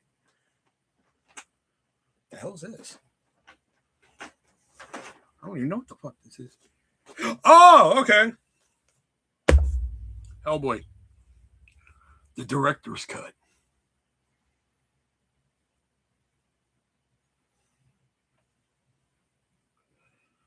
I got in trouble at Blockbuster one time over Hellboy, not because of the fucking not because of the fucking big green guy smash a car, fucking Hellboy. No, not that. There was another incident with Hellboy that I wouldn't say I got in trouble for, but I got a talking to. Blockbuster recently started their trading program, which was just a fucking pain in the ass. I hated that fucking program. It started off so promising too, the Blockbuster trading program. It started off so promising. It was actual like prices on movies and like it was actually a good system and everything. But then like every movie people would bring in after that, they're like, well, the store will give you 50 cents for it. You know, and they're like, what? So it got to the point where like I started buying them off customers. You know? So I mean, like I've bought in like there's an Audrey Tautou movie called A Very Long Engagement. Guy came in, he was like, "You guys do trade-ins, right?" I was like, "Yeah," and he had a stack of movies there, and I explained the whole fucking thing to him. And I was like, 25 cents, 25 cents, ooh, 75, 25, 20. And he was just like, really? That's all y'all give? I was like, yeah, they don't really give a lot. And, you know, so he was like, I'd rather just keep on to it. I was like, hey, you can do that, man. No problem, man. I was like, but before you go, you have this one right here. Like, you would have gave, 50 cents for, I'll give you $3 cash for it right now if you want. And he was like, yeah, that'd be great. And I give him $3 out of my pocket. So anyway, we had a guy come in with Hellboy. Hellboy had just come out at this point. Like, it literally just came out on DVD. So, like, at the time, DVDs were still, fucking $29.99 brand new when they come out. So, he's trading it in. And I'm like, you're trading in Hellboy? And he's like, yeah. I was like, wow, I'm baffled that he's trading in Hellboy at this point. But for some reason, the trade-in was only like $4, even though the movie just came out. So I'm telling him like 4, 3, I'm just looking at Hellboy. I'm like, dude, I cannot believe you're getting rid of Hellboy. Plus, it's such a great movie and everything, And he was like, so how can, how does the trade-in program work? I'm like, well, I go, trade in, store credit, And he was like, there's no other way. I was like, no, that's a lie. And the reason why it's a lie is because you could get your trade in on a card, but the card is just so fucking complicated. and shit. You had to scan one barcode, then exit out with like a hole puncher, and then scan another barcode, fucking transfer the amount on. See what I mean? Like, just explaining it to you is just fucking. You're like, huh? So like, I didn't want to go through that fucking process with him. And I'm not new at Blockbuster at this point. I know my way around at this point. So I'm just like, no. And he's just like, huh. So like, he had a bunch of movies. So he's like, all right, I think I'm going to trade these, and I think I'm going to hold on to these. And I was just like, you're okay. He was like, I think I'm going to take these somewhere else. Because at the time, you could trade in at GameStop movies and shit. And I was like, really? You're going to get rid of Hellboy? He was like, man, if you want it that bad, just give me $5. And I was like, I gave him $5 out of my pocket. The reason why I got in trouble was because like he had like $30 in credit that he took from us. And now with the card, you can go to any fucking Blockbuster store and use your fucking credit. Whereas if you get the credit at our store, that's it. That's the only place you can use it, is at our store, no other store. He went to another Blockbuster thinking that he could use that credit. So he called our store all pissed and everything, and he mentioned me. He was all obsessed with the Hellboy and fucking. So he got all pissy at me. And he was just like, I asked him if there was another way I could do my credit, and he said no. And so they had to talk to me. They're like, Will, how come you didn't tell him about the card? I was like, because it's such a complicated process. We all know this. And they're like, yeah, but Will, you could have told him about it. I was just like, yeah, but like, what was the big deal? He was just like, he wanted to use his credit at another store. I was like, oh, yeah, that's an issue. And they're like, yeah, it's a fucking issue. I was like, my bad. And they're like, did you buy a movie off of him? I was like, well, somebody give him $5 for Hellboy. They're like, did you bug him about it? I was like, no, I was just shocked he was turning it in. They're like, that's not what he said. I'm just like, they're like, was he black? I said, was he black? And they're like, yeah, why? I was like, that's why. He's lying. I didn't say that. I didn't say that.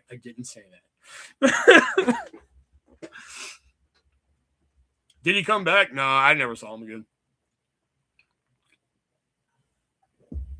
Just wow. No, but I've told that part before, but like that's the one thing I hated about working in that fucking, or one of the many things I hated about working in that fucking store, is that if something went wrong, like if I did something wrong and they called the store, I was the only white person that worked there. We had fucking 3 blacks, 2 Hispanics, and 1 Vietnamese. So like if somebody called the store and they had a complaint, they're like, well, who'd you deal with? They're like, I don't know his name, but it was the white guy. I was fucked. I better hope it was nothing big.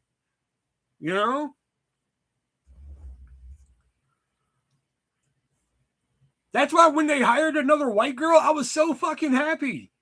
I was never more excited when we hired somebody white, because the first time somebody called in and got a complaint, they came to me. And they're just like, well, Will, somebody called and did. I'm like, why are you coming to me? They're like, well, they said the person was white. I was like, you better go to fucking Lisa, because A, I wasn't here that night, and B, there's another white person that works here now. So, I better not be the only one. And she only lasted 3 months. I was like, fuck, the free ride is over and everything, but yeah. Anyway.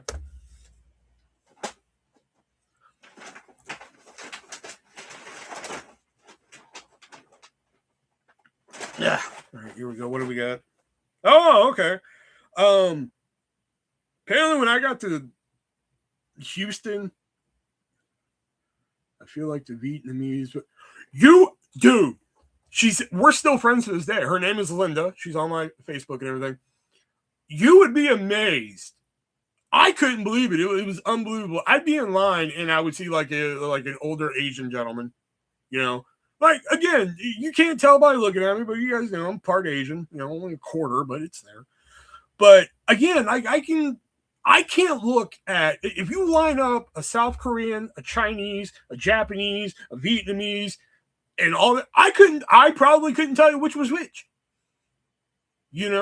And I don't mean that like in a racially fucking like derogatory way. I just mean like if you're on like one of those like YouTube fucking video complex games or like guess which one is which, I wouldn't be able to fucking figure it out. I'd just be like, so what do you like, do you like sushi? Like, that'd be like the questions I'd be asking to try and fish it out, you know? Like, there'd be no way in hell. Here's the thing, though. My friend Linda, you know, we would be working because, like, we'd have 2 registers and everything. So, so I'd be on, like, the right register and shit. She'd be on the, or, like, I'd be on the left, she'd be on the right. So an elderly Asian couple would come up, you know, and now again, she doesn't know who they are because I made sure of that. She doesn't know who these people are. So she's like busy putting in some locks into the fucking DVDs, you know, back in the day and everything. And I like how Death Punch gets here and Jason's like, oh, thank God I can go. Yeah.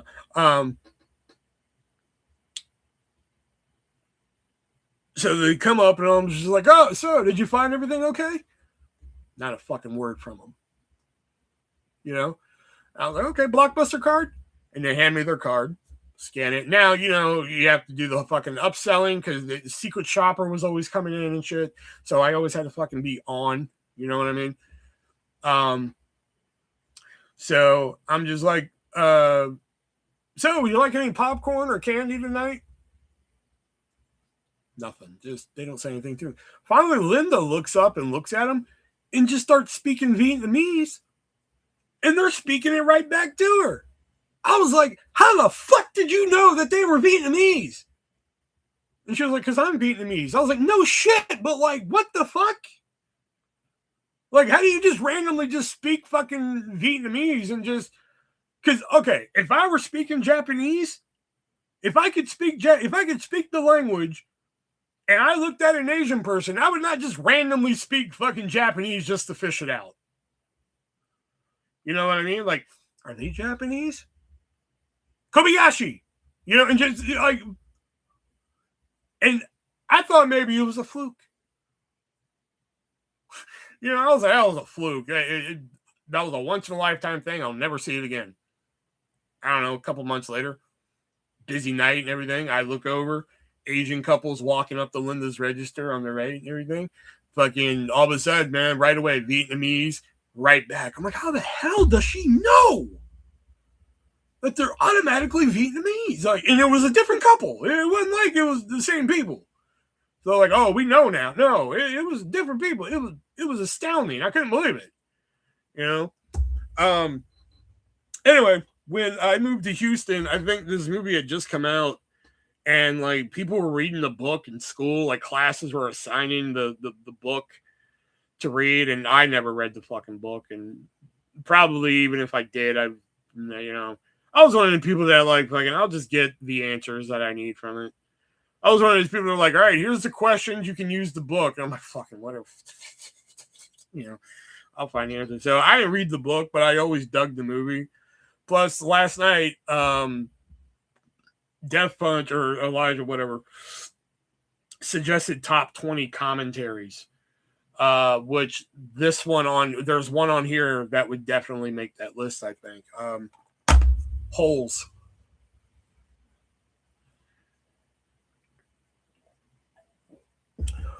Vietnamese radar.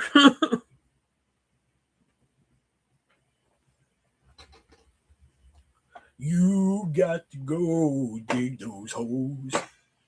Dig it dig it. Dig it dig it. You got to go dig those holes down there. Dig it. Dig it dig it. Okay.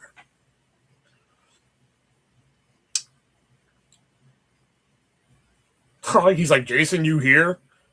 You had that much faith to ask, huh?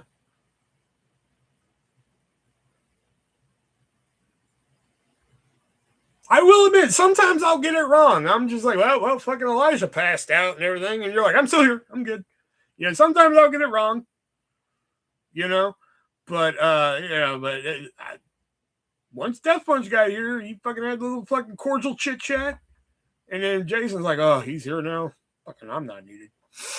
You know, this problem will take care of itself. You know, nobody for holes. Nobody really. Holes is so underrated. Great movie. Yeah, exactly, man. You know.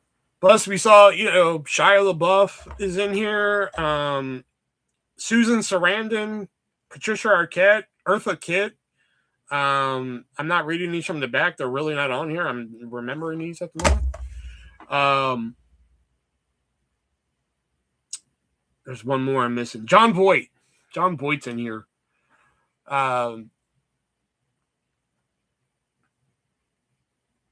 Like, I was actually listening to that song the other day. That you got to go dig those holes, dig it out, dig it. That fucking, oh god. And like I said, there's a commentary on here with Shia LaBeouf and the rest of the kids, or most of them. It's a great fun commentary track to listen to. It's not one of those ones where like you're gonna learn a lot about the movie. They throw in a couple tidbits every now and then. They literally talk about like wanting to bang fucking Eartha Kitt and Patricia Arquette. It's kind of funny. I mean, they say it in like Disney terms, but it's really fucking, it's a great commentary track. If you've never heard it, I think it's actually on YouTube somewhere.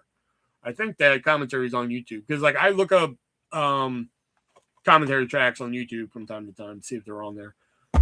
Yeah, I'm dead serious, man. Let me see. Is it still on YouTube? Hold on. Holes movie commentary. Ah, damn. I must have got taken down. I don't understand why they take down the commentaries, man. Like, fuck, man.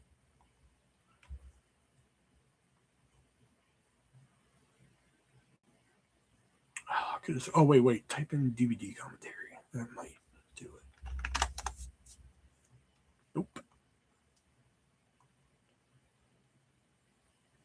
Oh, wait.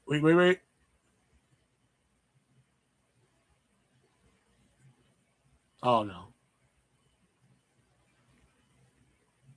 I felt like the worst orgasm ever. Oh, no. Okay, well, it used to be on YouTube, but I guess it's gone now. But yeah, it's Shia LaBeouf, some of the other kids that are in the cast and everything. But like, what is it? I think like the kid who plays Zero, like this cat right here, he's on there saying like, what does he say about fucking? I think he says like, oh, dude, Patricia Arquette was so hot on the set and everything. Like, I totally would, and it's something along that lines, like something that you can say on a Disney commentary track without getting, fucking, killed. And then like they even say something about Eartha Kitt, like later on when her scenes come up and everything. Like I said, it's a really good commentary track. Track down to DVD. There was somebody on our physical media group having the fucking audacity of selling the Blu-ray of this for $100. And I'm just like, I like Holes. It's a good flick. I like the commentary track on it. One, the movie's not $100 good. Two, the Blu-ray took off the commentary track. So what the fuck am I going to do with it? You got to go. Oh, shit. I know Elijah. Okay, I'm going to put money on the table right now. Elijah hasn't seen this. I'm going to put a little bit on Elijah hasn't seen it. I'm going to put 90% on Elijah hasn't seen it to 10% yes. And I'm going to go the opposite on Death Punch. I'm going to go fucking 90% seen it, 10% hasn't. And if she's still here, fucking Diana 100% fucking seen it. But I remember watching this, I think on TNT first. I think I saw it there, and then it actually went to fucking TBS, not TBS, fuck me, Cartoon Network. That's where it went.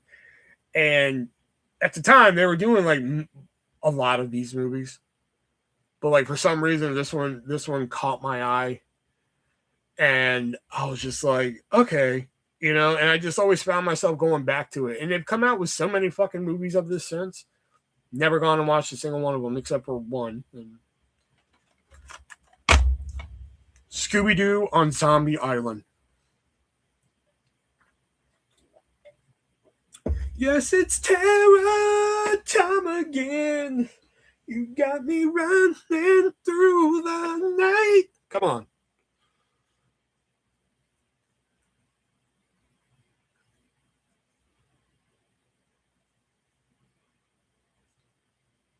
You have got to be fucking kidding me. Man, I should have won 100 on that. I thought that was a slim chance. Man, it was like one of the best fucking Scooby-Doo movies, if not the best Scooby-Doo movie they ever fucking made.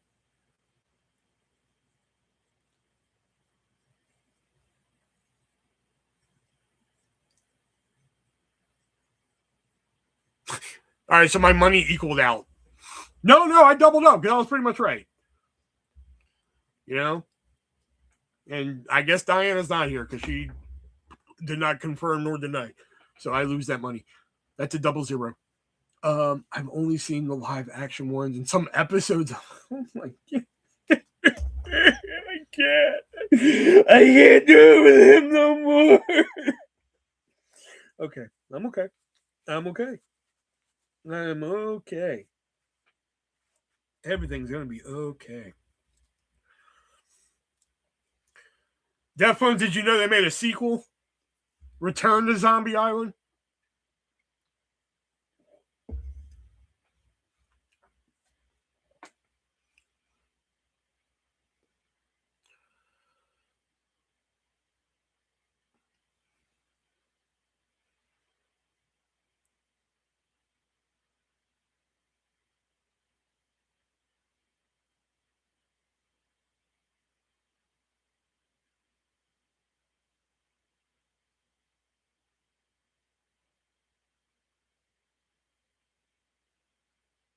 I've heard there was a sequel, but never.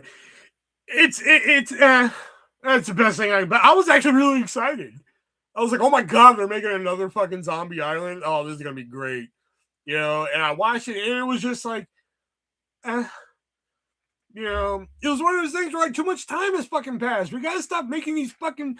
There's a comedian that I've been watching lately called Josh Johnston, I think his name is.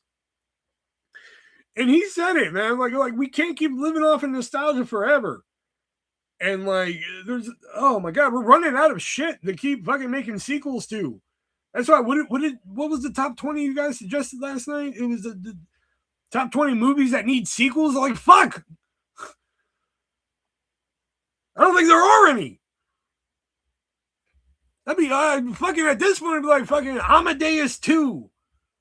Fucking he back for revenge. Like what are we gonna do here?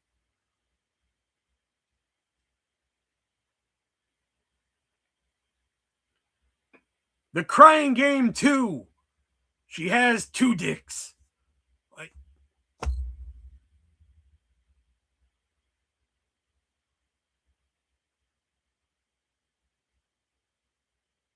we're gonna remake the movie My Left Foot. It's gonna be My Right Foot. Fucking same movie, different foot.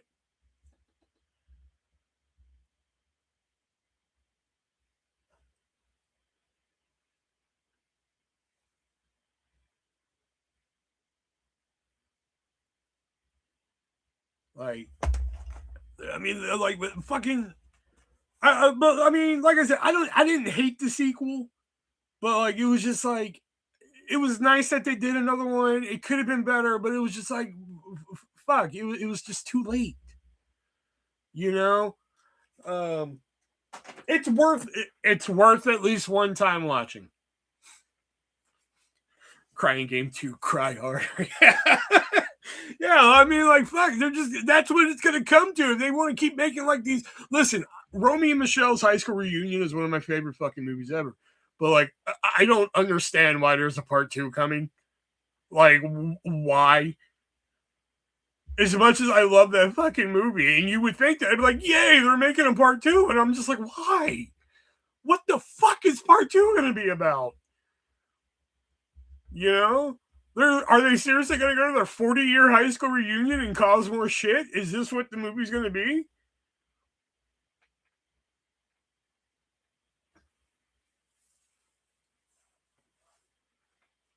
Romeo and Michelle 2, Electric Boogaloo.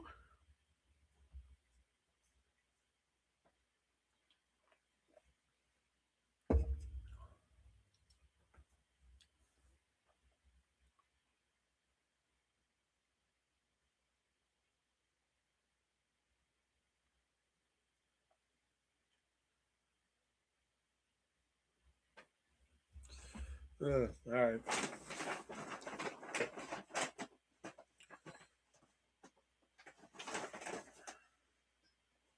Oh, I accidentally picked up 2. Well, okay.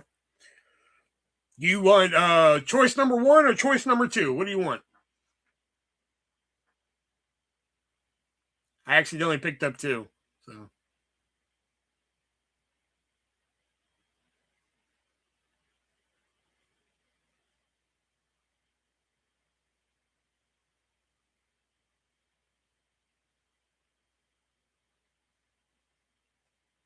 2? All right, we'll go with 2 then.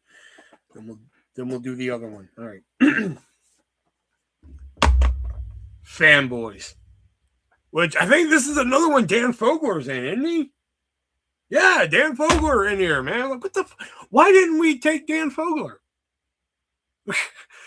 You know, I thought Dan Fogler should have been our new Chris Farley. Yeah, I fucking said it. Yeah. Dan Fogler should have been the new Chris Farley. He was fucking great in Fanboys. He was great in Balls of Fury. Fuck you. He was great in Take Me Home Tonight. What's the other one I'm missing here? The Fanboys, Take Me Home Tonight. Good Luck Chuck. I don't give a fuck. Good Luck Chuck is a great fucking movie. You never seen Fanboys? Wow. Seth Rogen's in here. Shatner's in here. Let's see here.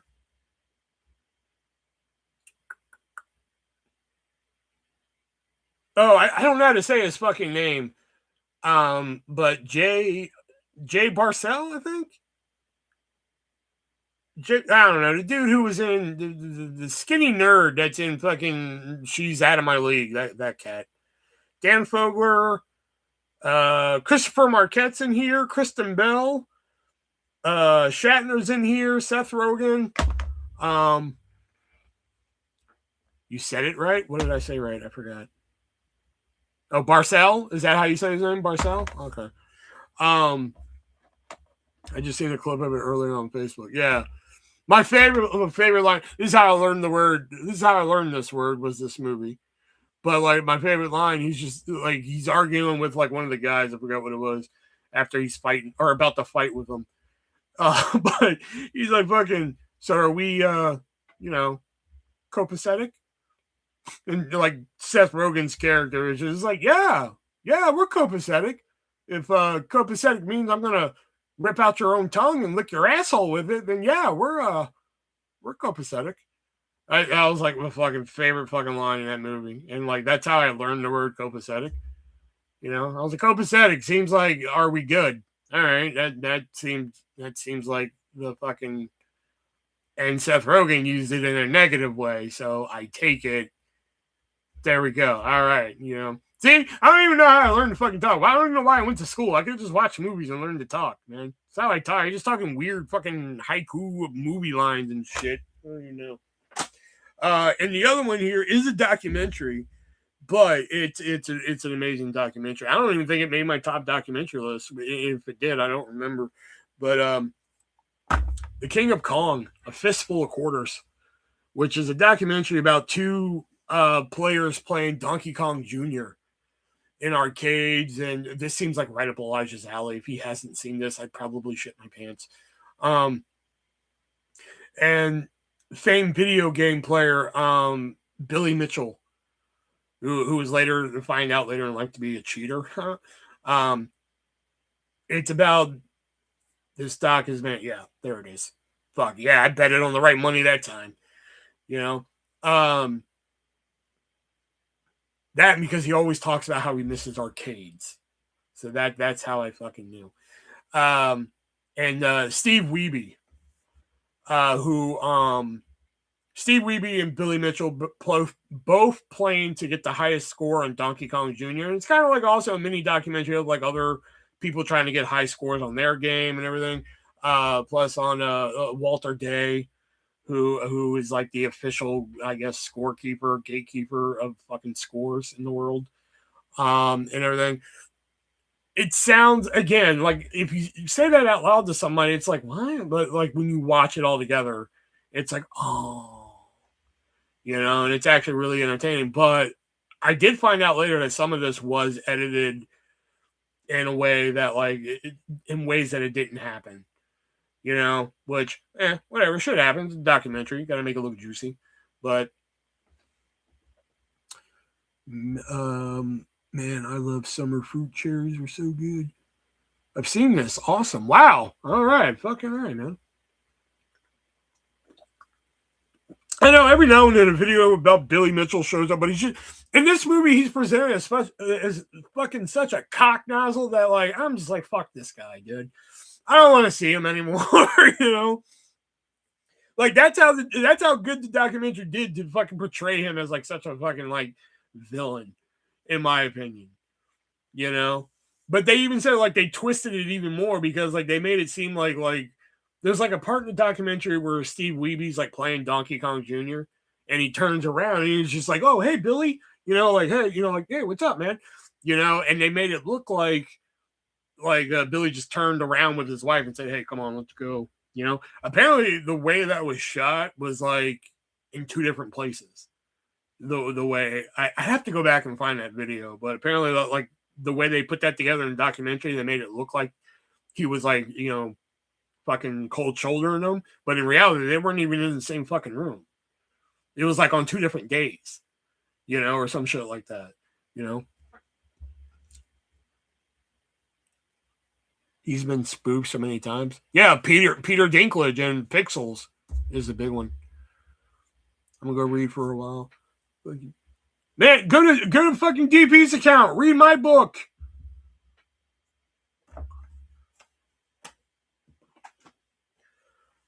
I'm desperate for a review.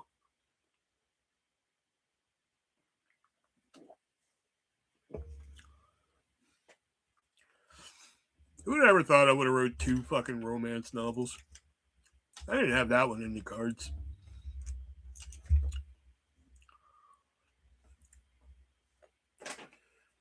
Two things that if you would have told me back in high school, hey, one day you're going to have a child. I'm like, what? And you're going to be a fucking romance writer. I'm like, what? I don't read romance like that. Oh my God.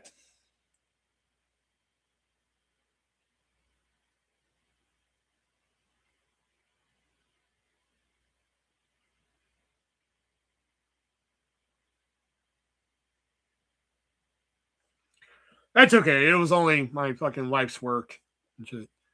I'm up letting Swisher out and eating cheese puffs. Do you mean you're up as in you're up, or do you mean you're up as in you're up now? Like you haven't been saying anything for the last hour and a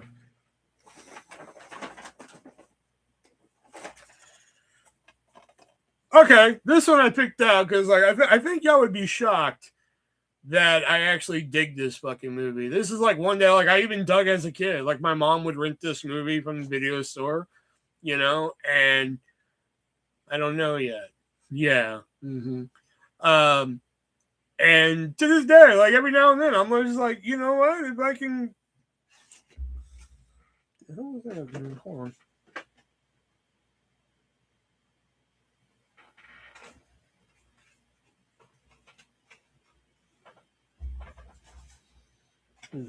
Something weird on the inside of there. Anyway, every now and then, if I can get around to it, I'll pop in this movie. But fried green tomatoes.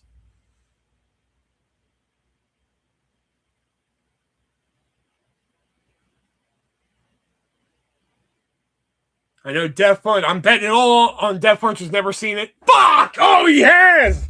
Oh, I lost everything. I lost all the imaginary money. Really? You astound me some days.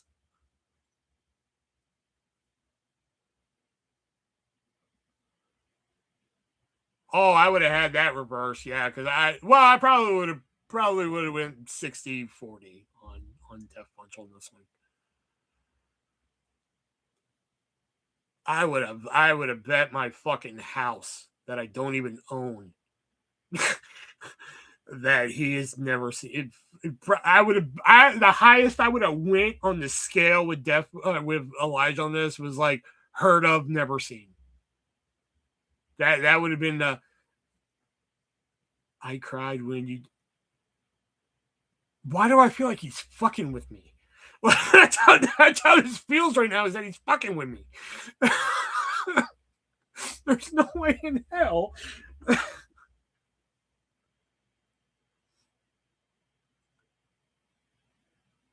Itchy or itchy. I forgot it. I always say itchy, because I think of the fucking cat from that was Chloe Momentary. They're all fine. They're good. The barbecue, yummy. I think I know what. Are you referring to the train or the kick, or both?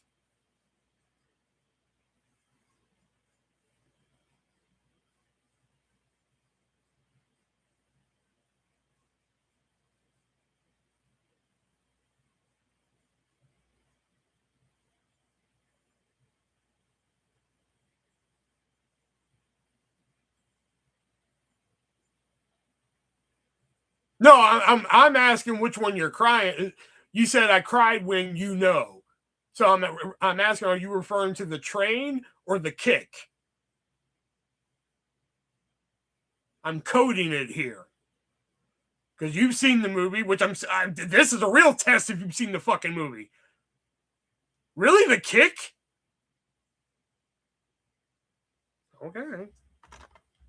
I don't know. I always like Kathy Bates in this fucking movie. Really, Jax? Oh, you and your mom would fucking love this.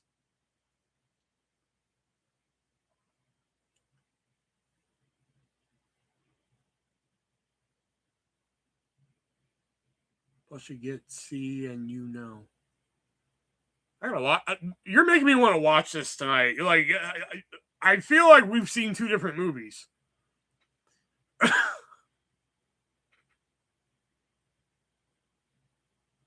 Oh, you two should watch it then, because like, yeah, I think me and my mom used to watch it together. You know, I'm starting to fucking realize now when I first started dating the baby mom why she thought I was gay. I think I'm starting to get it. Anyway, Pretty Woman get to see.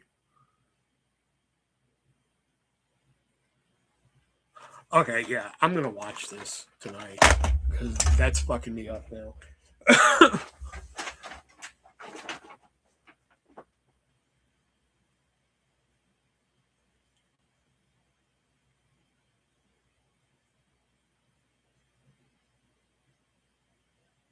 So glad they ate him.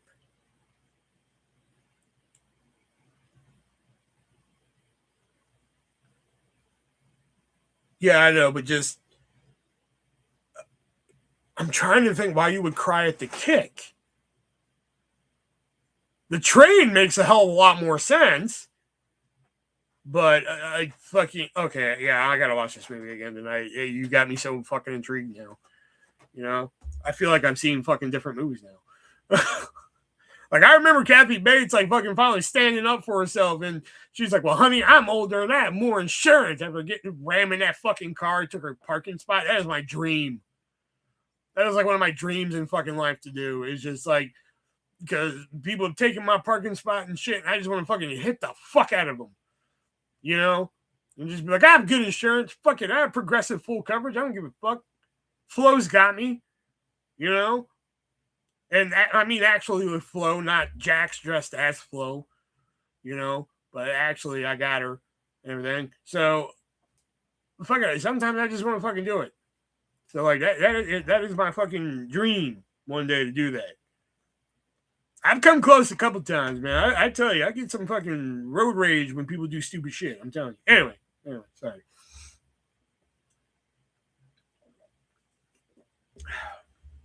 All right, this next one is a childhood classic. I think, what was it, like back maybe, I don't know if it was before, it's probably before I got sick, maybe back in January. I don't know. Anyway, I remember watching this one night high, and like, I wouldn't say it plays better high, but it was actually just a good watch high.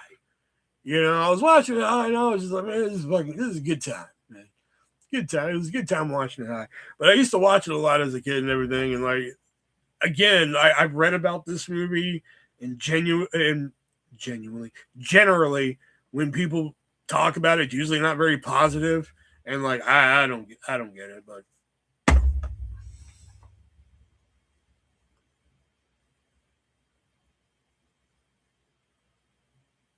Pretty Women gets cancer. Yeah, even you saying that right now, it still doesn't ring any bells. You've never seen Ladybugs with Rodney Dangerfield, Jonathan Brandis, fucking Jack A? Who doesn't fucking love Jack A, man? That's another one. Like, why wasn't she the Whoopi Goldberg of the 90s? Like, why didn't that catch on?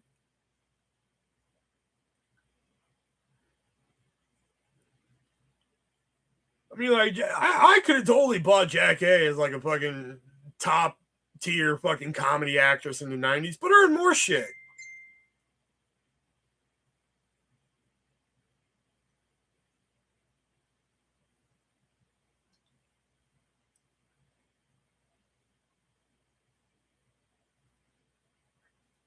He gets no respect.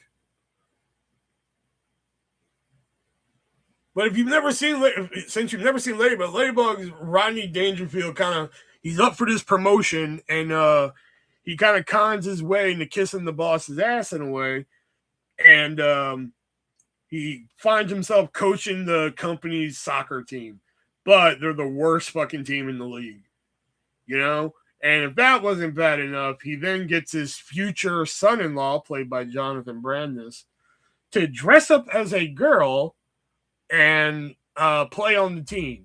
So then they instantly become good. You know, 8 o'clock. So as the fucking story goes on, it's about hiding that he's a boy dressed as a girl playing for the team. Ha ha, funny dress up moments. Rodney being silly, fucking, you know, the traditional, oh, he gets caught moment. A little bit of love story mixed in there. Pretty good soundtrack though. Fucking Isley Brothers, you know, Dream. Plus you got shit. What is it? Great Balls of Fire rendition by Jack A and fucking Rodney in there somewhere. You know, fucking there's some good shit in here. 800.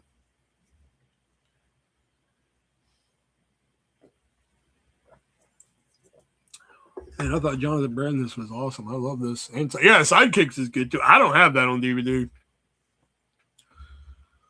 That is not one I have stumbled into.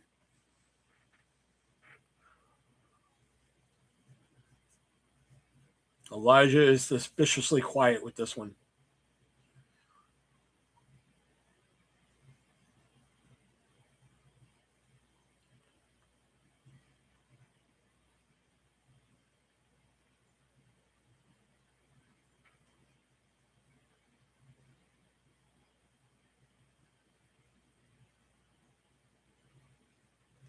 Okay. All right. Well, fuck you, Dan. No. Let's see. Oh, okay. So this movie here, I've mentioned this drive-in before, and I even reference it in Chasing Dreams and Reality.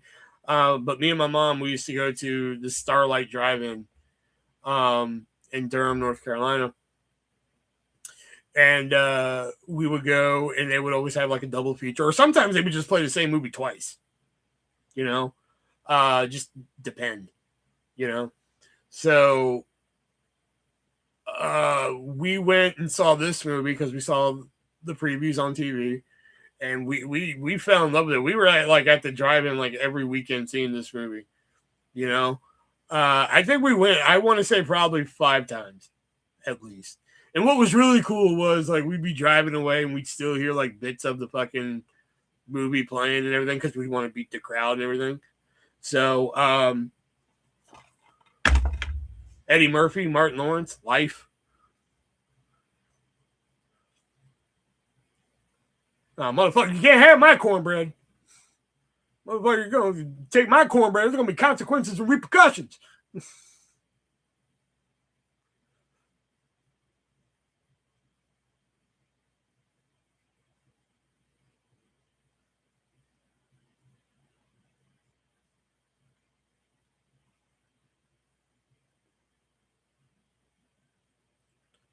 I want your cornbread. No, motherfucker, you can't have my cornbread.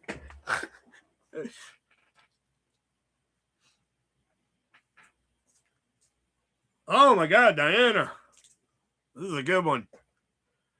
Okay, fried green tomatoes is awesome. I've watched it. I was thinking of Steel Magnolia. You see that? You see how that just went down? That was essentially Hulk and fucking Hellboy. That was like 2026 fucking Hulk and Hellboy.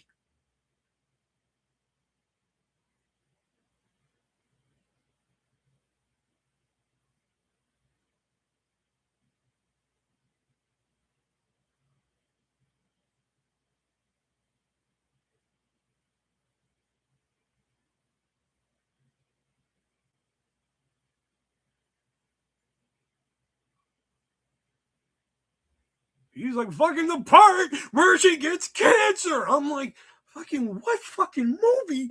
I'm like, you got me to the point where I'm like, fuck, I'm watching Fried Green Tomatoes tonight. Cause like, I don't know what the fuck he's talking about. You know? I'm like, I gotta fucking watch this. And he's just like, yeah. And then you're like, I cried at the kick. And I'm like, why would he cry when he kicked the fucking girl down the stairs? Like, what the fuck is going on here? Like, wouldn't he cry when the fucking train ran over the fucking girl? Wouldn't that be a like more logical fucking place to cry? And then he's just like, no, get to see. And I'm like, what? It wasn't as bad as Hellboy and Hulk, but it's up there.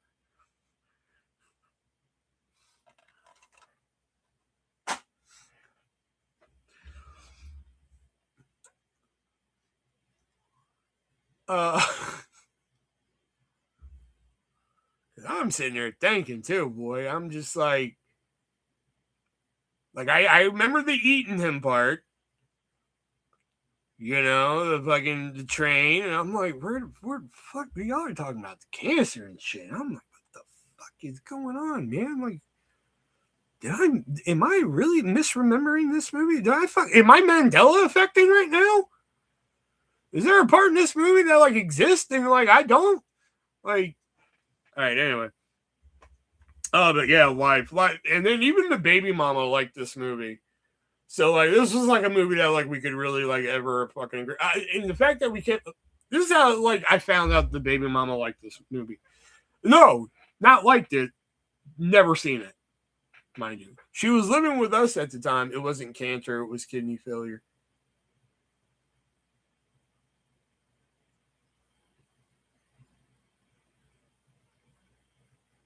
Oh, and Steel Magnolias. I can't tell you the last time I had Steel Magnolias or seen Steel Magnolias.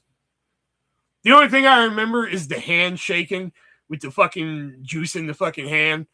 That's the only fucking vivid part in that movie I remember.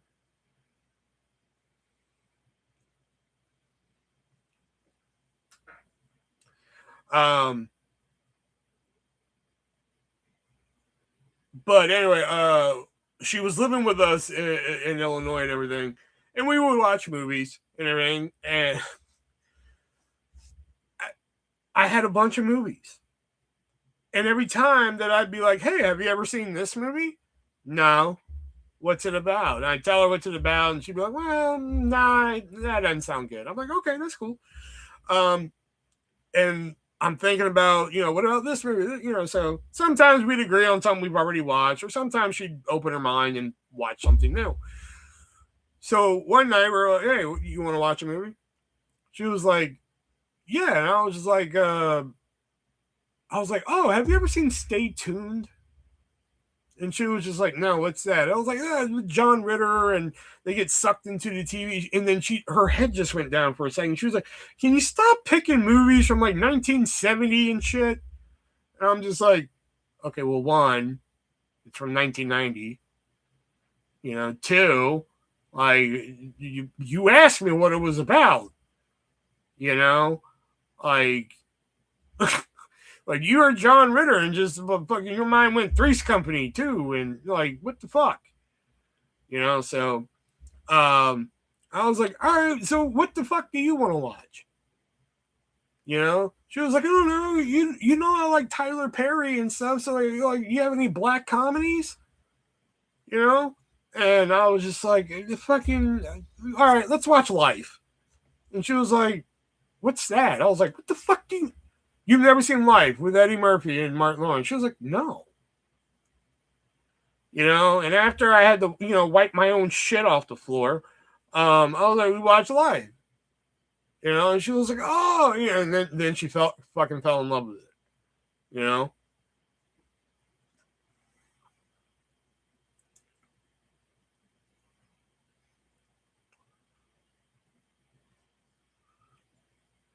I'd eat your cornbread.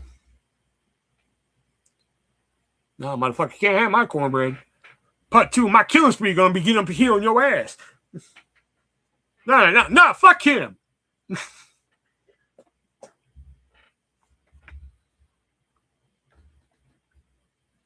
Plus Arlie Ermey's in. Plus it has a great cast too. I mean, Martin Lawrence, not just Martin Lawrence and Eddie Murphy, but there's Bernie Mac in here, Arlie Ermey, fucking Miguel A. Nunez Jr., Anthony Anderson's in here. Really good cast in here too. I got tricked into buying the Blu-ray. I have the Blu-ray somewhere. I don't know where, but I have the Blu-ray, and I got tricked into buying it because it had the commentary track. So I was like, oh, I gotta buy it for the commentary track. I didn't know the DVD had the same commentary track. I thought the DVD didn't have anything on it. So I got tricked into buying the Blu-ray.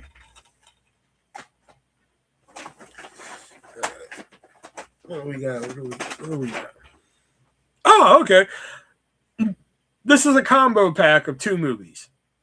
All right. The second one, to me, I'm just like, I could live without it. The first one, I used to really enjoy as a kid. Maybe not so much as an adult. I don't really fucking pop it in that much anymore.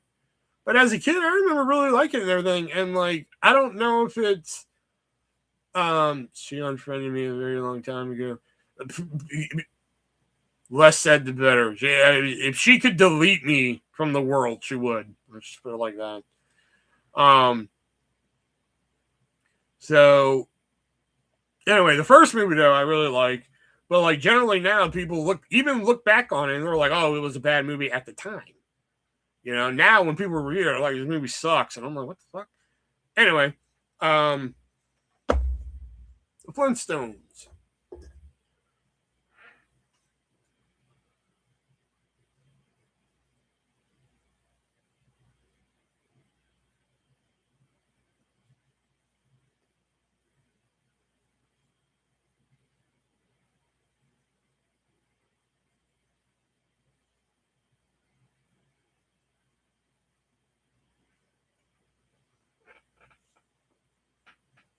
I will both of those movies. Fuck yeah.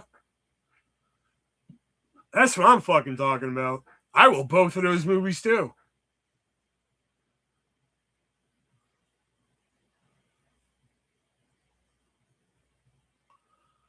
The first one is awesome. Solid opening day. Never watched the second one. I meant to say I will both of these movies. I want them love. Fuck yeah. That's what I'm talking about. That's what I meant to say.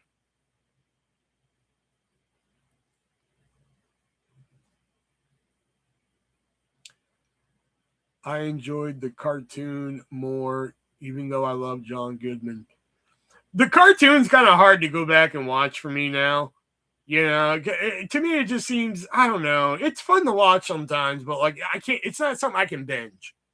You know what I mean? Like, if I stumble into an episode of the Flintstones, okay, we'll see what's up. You know, but like, it's not one I can binge. Let's put it like that. But the movie, I love the first movie. I think it's fun. The second one is like a prequel, you know, and Stephen Baldwin is in there, and it's like you tried so hard, kid. You know, like good job, you tried so hard, man. You know, like you got some things right, but you tried so hard, man. You know that's what the second one feels. No, I meant to say was I love both of those movies, man. That's a long way to get there.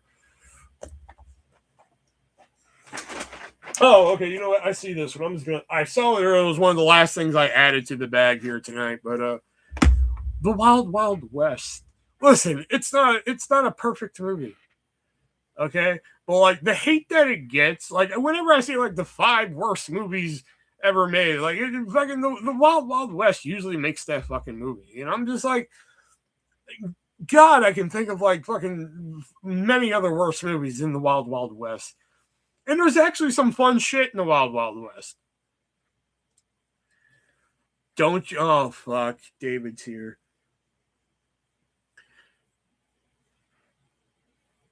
Did you hear about the remake of Blair Witch Project? Yeah.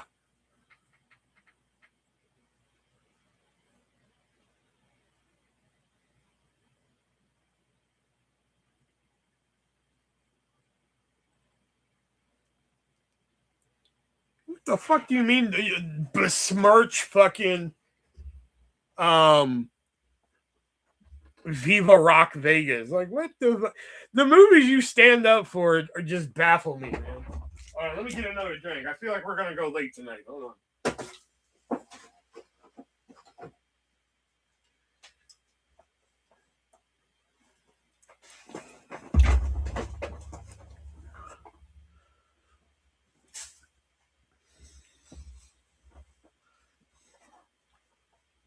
David Hart.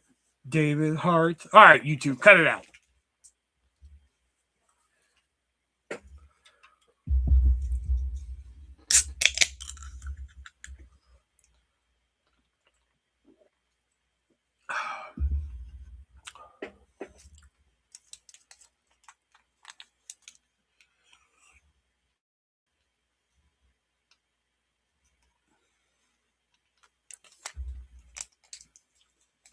Oh, finally, we have a third person to bounce off of.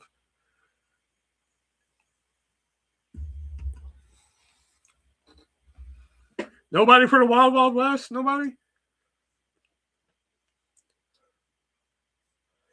Damn, bro, I'm not even here 2 minutes and I can already tell we're in for it.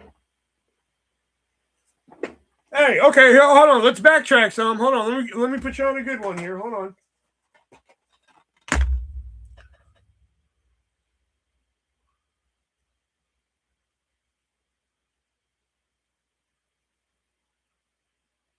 Never seen it, but you've mentioned it before. There we go. So yeah, okay. Well, we'll give you a little palate taster, like life is an amazing thing. There you go. Here's another one. Here, see, look, fried green tomatoes. You missed what happened with this one. I had a fucking Vietnam flashback to my Blockbuster days, thanks to Elijah. I think I have PTSD now. You know. Oh, fucking yeah. There we go. Ladybugs. Look, we had that one. So yeah. You just came in at the wrong time. I think you were sitting there and just waiting for a shitty one that you could just, you know.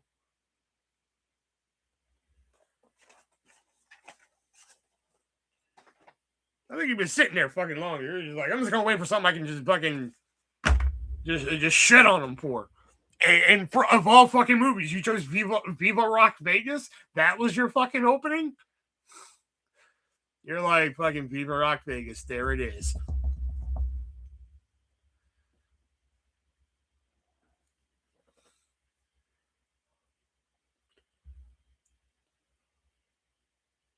I got a question about Wild West. It's more likely stupid, but it's but is the Kevin Kline in that movie the same one that makes the jeans? All right, I'm gonna head out. It's Calvin Klein.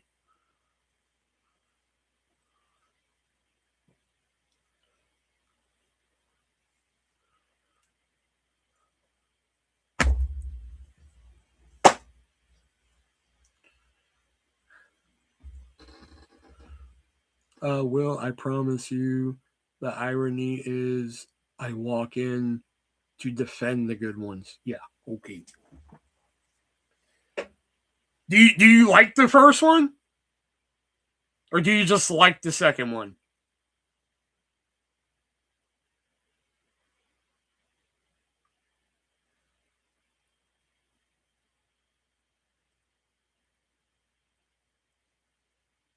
Both are okay.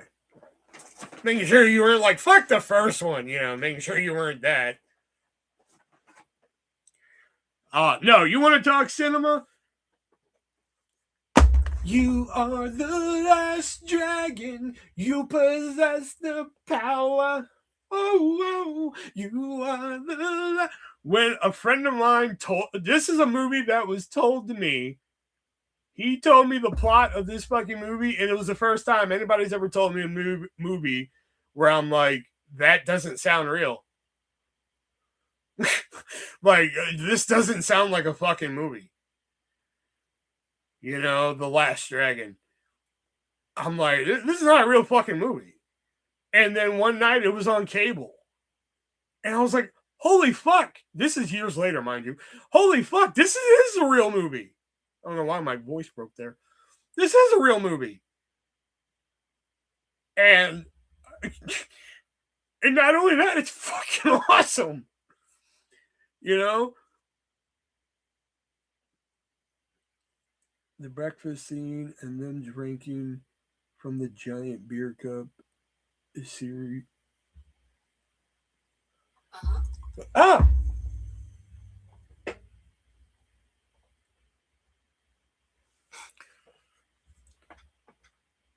Ever heard of it and never saw, man. Show enough.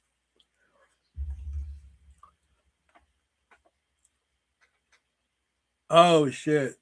Plus the fucking music in here. Can you feel the rhythm of the night and dance until the morning light? Forget about the worries of your life. Oh shit. Plus the other fucking pop star fucking girl in the movie, who's like the villain's like wife or some shit. She even has some fucking bangers in the fucking. I might watch this shit today, yo. I should have went and saw this in theaters a few months back when it came back in theaters, man. Nah, I'm pissed that I didn't do it. Fuck, I might watch this shit. This movie's just fucking. It's just chaos, man. It's just so good. Who's the baddest in all of Harlem? Show enough. Oh my god, so fucking good. Is this all right? This will be our stream up look of the night. Let's see if it's streaming anywhere, because I'm telling you, you guys got to see this fucking movie. It's amazing. The Last Dragon. Oh, it's on Tubi for free. Come on, you have no excuse. Well, I mean, fuck yeah. I guess y'all found excuses for Clue, which I don't know. I think I went into like a time rift there, man. But anyway, this was in fact the very first martial arts movie I had ever seen. Really, I'm telling you, I was like maybe like 10 when somebody told me, "Hey, have you ever seen The Last Dragon?" And I was like, "No." And he told me what the plot of the movie is. I'm like, that sounds like complete bullshit. I'm like, that does not sound like a real fucking movie. And he's like, no, it is, And I'm like, okay, whatever. I'm telling you, years later, when I had cable, I see it on fucking like HBO, and I'm like, this can't be the movie he was talking about. And then I sat and watched it. I was like, not only is it the movie talk about, but it fucking kicks ass. You know? Oh my god, man, do I want to watch this tonight? I'm gonna watch my fucking Criterions, man. I gotta justify that fucking money. I don't know. I might watch this tonight. I might watch this.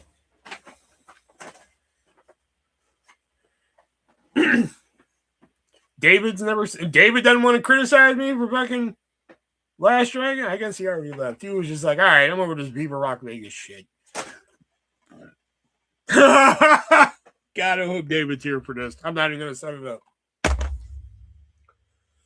Simon Says, starring Dennis Rodman.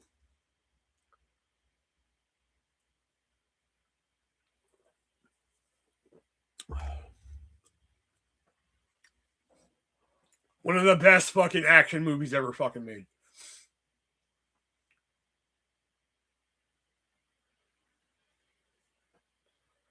Not only that, but like I didn't know until years later. I bought this movie, like, as you see, I bought it from like a family video. I didn't know until years later that fucking Dane Cook was in this. You know, and I'm a big Dane Cook fan, but like I did not realize that like Dane Cook was in it. Apparently, he got the job like out of the. I forgot how it is, but like I've never watched a Dennis Rodman movie. Oh, dude. What did David say earlier? What's the phrase that he used? Oh, cinema?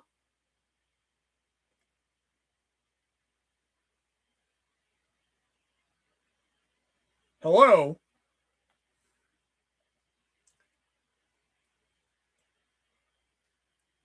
I once saw, I'm not making this up. I once saw fucking Dennis Rodman order a fucking Big Mac at Burger King and get it. I'm not making that up.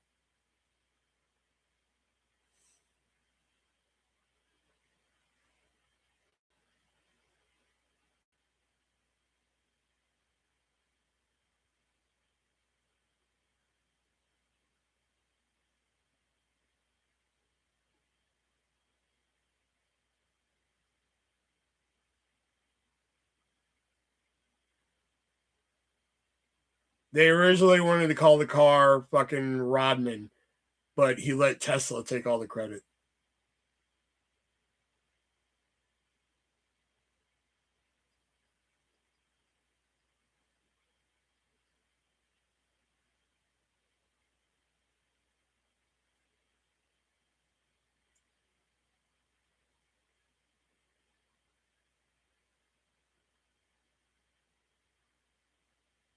Under Dennis Rodman's colorful hair is not a skull.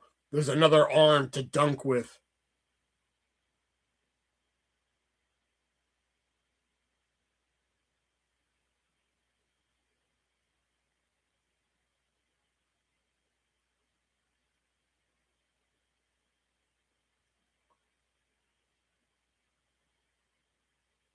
Dennis Rodman can turn water to wine without using grapes.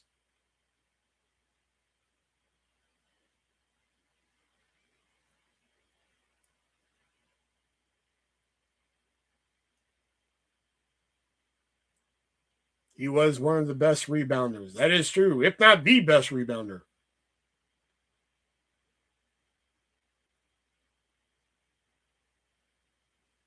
Well, I know. I was trying to say how many more I could do before fucking I could go. Oh fuck. Oh.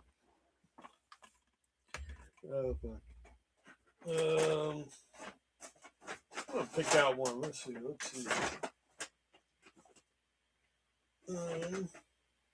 Okay. All right. Let's see here. All right. This one right here. Have y'all ever seen the fucking or heard of the movie Godzilla versus King Kong? Like not the newer ones they're making, but like the original one.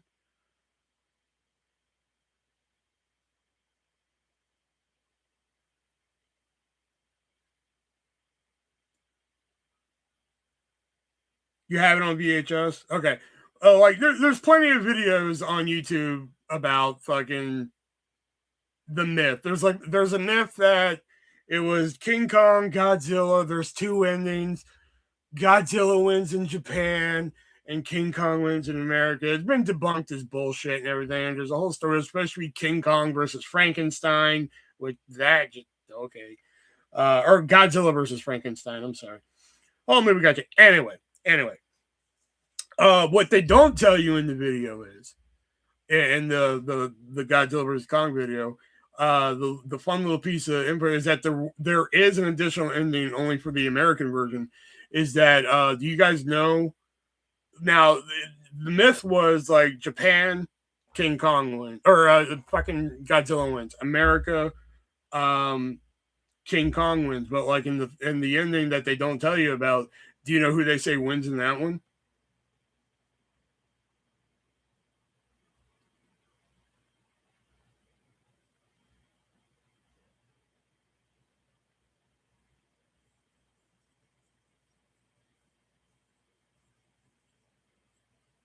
No. Dennis Rodman. Fuck!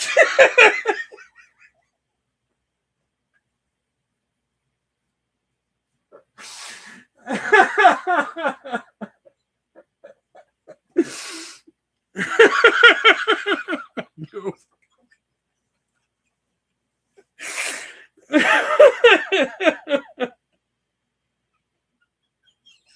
I got David with it. That's all. That's enough. That's all I needed. I don't care if Death Punch saw it coming. I think I've done that one before to him, so that's fine.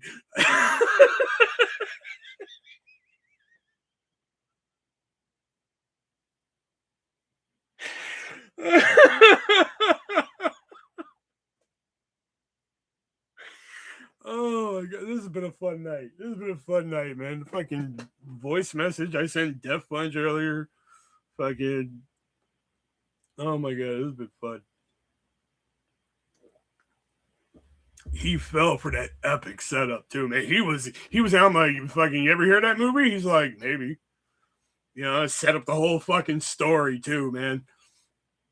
You know, there's videos out there that debunk it, which that part's true. That whole fucking part's true. They set up, man, what a great fucking setup. And I just, oh man. And I know I've done it before to Death Punch somewhere down the line, but I think the setup was shorter. You know, I think I did like a shorter setup. But like to get David there, that was great. Oh my lord. Oh, that was worth every moment. Oh my god. All right, anyway, the actual other movie I actually pulled from the bag before pulling that stunt. Damn, I Elijah must be walking his dog or fell asleep because, like, God, he missed that one. That was great. That was so good.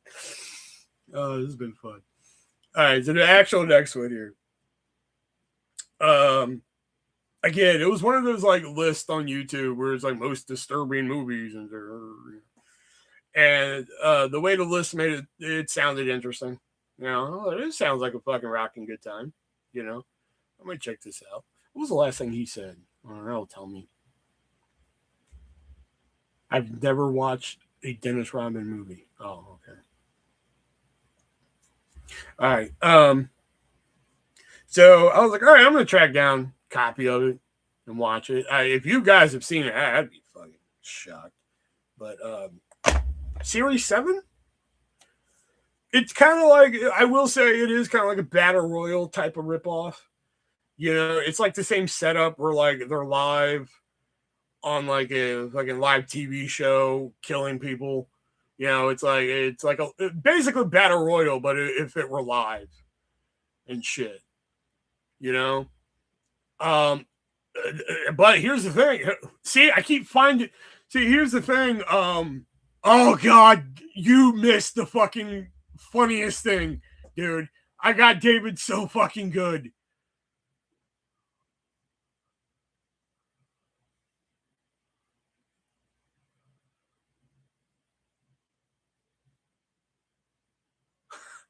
So to run it down, you know, I held up the movie Simon Said. You said you never watched the Dennis Rodman movie, right?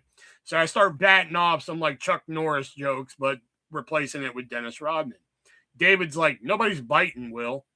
All right. So anyway, I put the movie right here. I don't put it in the stack down there. I put it down here. I grab the next movie, put it here, and I do the setup like I do for most movies I pull from the bag. And I start talking about Godzilla versus Kong from the 60s, how, there is a myth that there are two different endings, yada, yada, yada. And I was like, well, there's also a third ending that people don't put in those videos. And I was just like, who wins in that third ending? And I'm waiting for David to say something like, like both of them, like something. And before I just pop up again, Dennis Rodman. And Death Punch saw it coming because I have done that gag to him before. David had no idea it was fucking coming. He thought I was setting up the next movie and everything. It was beautiful. Never to be fucking duplicated like that again. I could probably get, somebody with it. I think I'm going to clip that later. I think I might have to clip it and put it all together and everything because I have to do the gag that doesn't work and then put it together with that. And, oh, that was beautiful.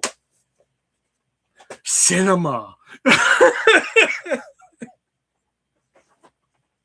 No, I'll just do that whole fucking bit. I'll just take the whole fucking thing from Rodman to the end and just make a video out of it. The Rodman incident, the Dennis Rodman incident, from the time that I fucking put the movie up to the time that I got David. That'll be the bit. Oh, okay. I pulled this just because it was interesting. I still, to this day, hadn't watched it. You guys know the only Star Trek that I'm really ever interested in is Next Generation. It's the only one I've ever interested in. So when it comes to the movies, I've only seen part 4, The Voyage Home, and I saw 2 of the newer ones they did. I saw Star Trek, which I thought was a fucking good time, and Star Trek Beyond, which I kind of fell asleep during, but I woke up at the end and still kind of had a good time. So, okay. I never saw the third one, the third new one. Anyway, but I found this box set here, and it was for a good deal. It's the 4 movies they did just with the Next Generation crew. It's Star Trek Generations, First Contact, Resurrections. What's the other one I'm missing? Insurrection. There. So I figure it goes nicely with my Next Generation complete series that I have up there. That one day I'll get to. Wrath of Khan. I've only seen part 4, The Voyage Home. That's the only one I've ever fucking seen.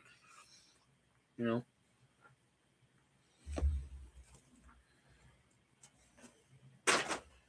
right, let's see. What's next here? Oh, we're running out. Shit. Okay. This is probably a short one. I picked out a lot of shit that nobody's seen tonight. I didn't realize that. This is a 100% true story. Back in the day when YouTube, you'd go to the homepage and everything, and it wasn't, bombarded with algorithm shit. It's like, man, I'm thinking of a video about a toaster, and then you fucking go to your page, and it's just like, hey, are you thinking about a toaster? And it's like, what? You're like, what the fuck?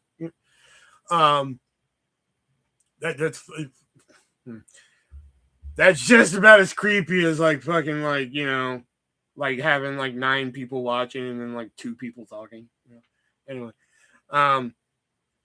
Anyway, point being, you go to the old YouTube page, and when you come there, there'll be like the little videos and everything. Then they put like the sponsored movie, like trailer at the top and everything. You know what I mean? Sometimes it'd be like the popular movie that's out. Sometimes it'd be like an indie flick. And this trailer popped up, and I heard the song in the trailer, and I was like, man, that's a fucking good song. And like the trailer actually looked like a pretty good movie. Oh, that's a pretty good fucking movie too. But like the song in the trailer is what really got me, and the trailer was really good and everything. I can't tell you how many times I've watched this trailer on repeat. And that's another one I thought about. It was top 20 favorite trailers, but I don't know about that one. Anyway, but I eventually went and saw the movie, and it's actually a pretty good time, So away we go with John Krasinski, right? Yeah, John Krasinski, Maya Rudolph, Jeff Daniels is in here. I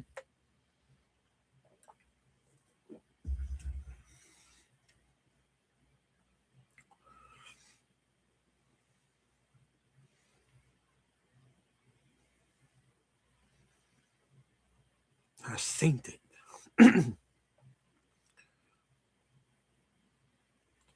I have had this film sitting in my collection for the better part of a decade, untouched. This is, man. See, this is what I'm talking about, Death Punch. I keep saying like, I don't know about the movies about one time viewing, but then I keep finding them. But again, like, I think we have to really define one time because, like, I watched it twice. I saw it once in theaters because I actually went to like a theater and fucking watched it. Hence seeing it in theaters. I don't know why I felt the need to explain what the fuck that was. And then when it came out on DVD, I fucking bought it, and watched it again, obviously, but I haven't watched it since. It's a great movie though. I remember really liking it. Plus the cast is great. You got Maya Rudolph in here, and I love me some Maya Rudolph. So I think this is also on some free streaming, I think.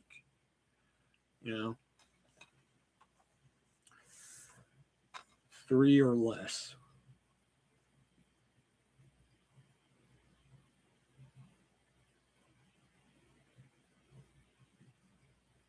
Huh?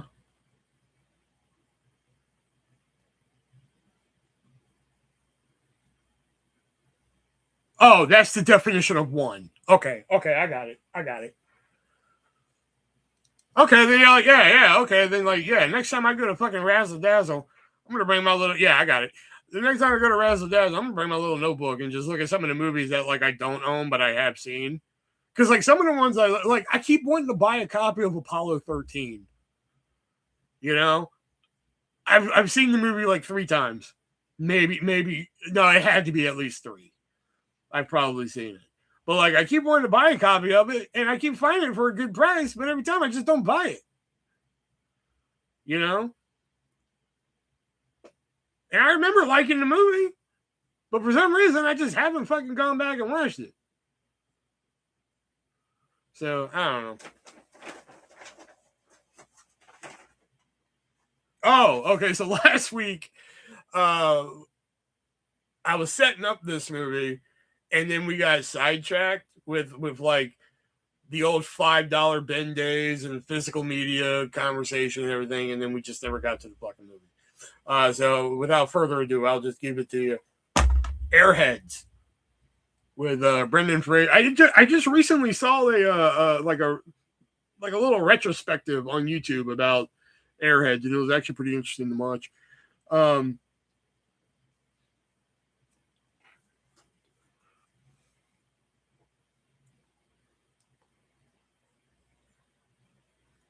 Cinema. Yeah, I mean Brendan Fraser, Adam Sandler, Steve Buscemi, Chris Farley's in here, Lemmy. Fucking what's his name? Fucking Bender. Fucking what's his name? Judd Nelson. Michael McKean, Joe Montana, Michael Richards is in here for some reason. David Arquette. David fucking Arquette's in here, man.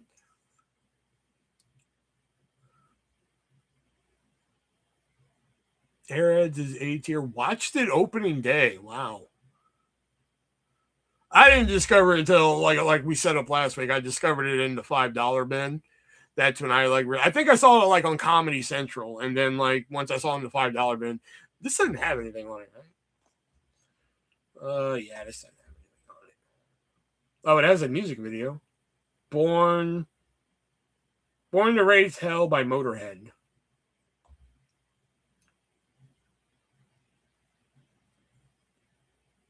Oh, it has a couple of music videos. Oh, okay.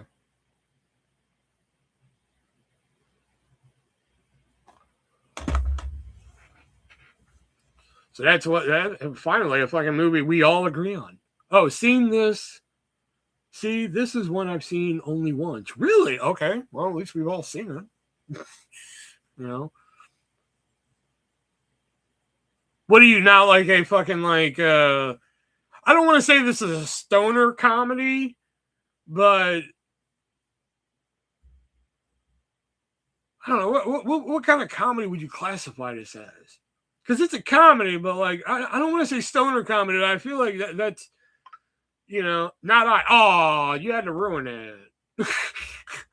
I forgot you were still here. I was like, we finally got a bingo.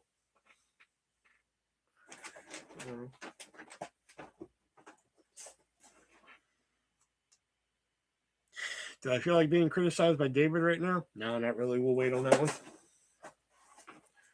Let me get some more fucking good worship out of him first. This is another movie that where were my fucking parents? Well, one was dead.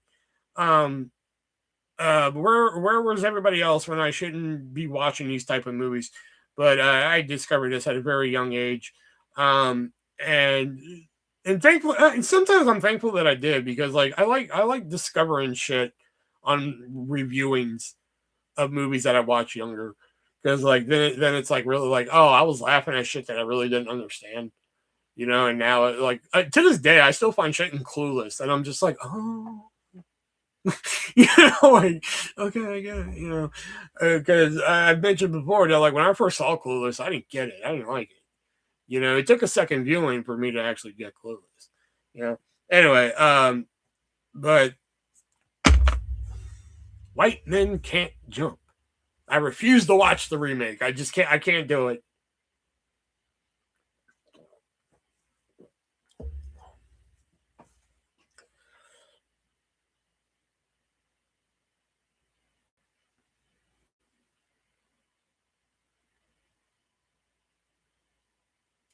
I mean, if it's on.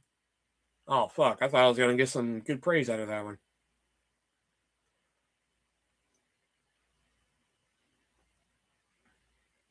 I used to quote this like the in censored ways, like to my fucking like friends and shit or family.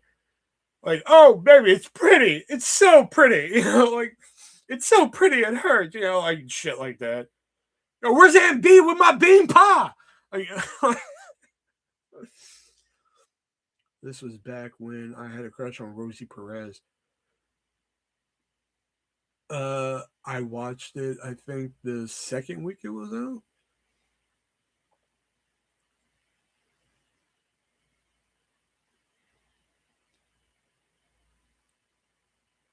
I don't know, I like the comedy aspect of it. I like the realness of it and shit. Like fucking, you think like your first viewing, you think Billy's gonna get that fucking $5,000 back from Wesley Snipes, and fucking he doesn't. Like it's pretty cool. And then like there's a random Jeopardy game thrown in, which I'm like, that's fun. Fucking knowing how hard Alex Trebek went for us in the end. I always have respect for Alex Trebek now. So getting to see him in a movie is kind of fun. I mean, and then, man, it was just, whew. And then he finally gets the dunk. What a fucking story. Yeah, Perez is hot. I'll give you that. I'm okay with Rosie Perez.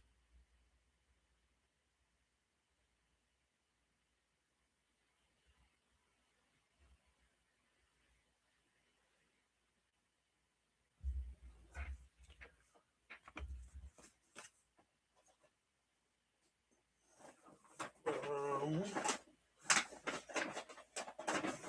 let's see. Now I'm looking through them because there's not a lot left. Okay, here's one. All right. So I actually saw this movie on Comedy Central, and oh, this is great. I like this. This is awesome. Never saw it again. I was going through some VHS tapes at the 99-cent store, and I saw it there. Didn't buy it. For years, it haunted me. I eventually found it on DVD through the archive that you'll see. And I'm so glad I finally have a copy of this.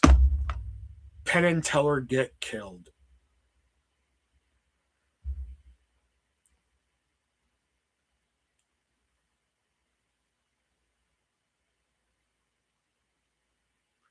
because I fucking love Penn and Teller.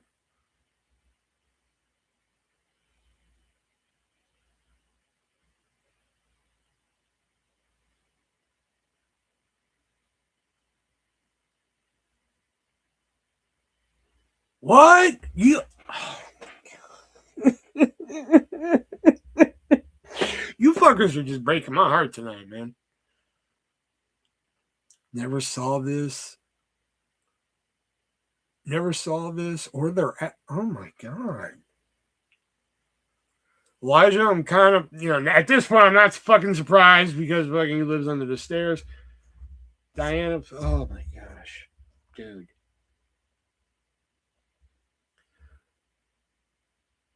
Bro, I promise I tried.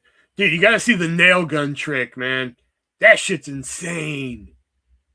Plus, like their original shit, like the fucking card trick with like John Cleese and everything.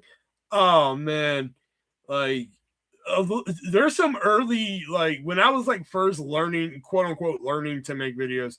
Like I took a lot of inspiration from Penn and Teller. There's a lot of inspiration from Penn and Teller. If there was ever a way to find those videos, like I don't know if they're old cameras or something. I don't know. I don't even know if I have those cameras anymore. But if there was a way to get that footage, man, like you would see a lot of Penn and Teller fucking inspiration in those. It's really weird.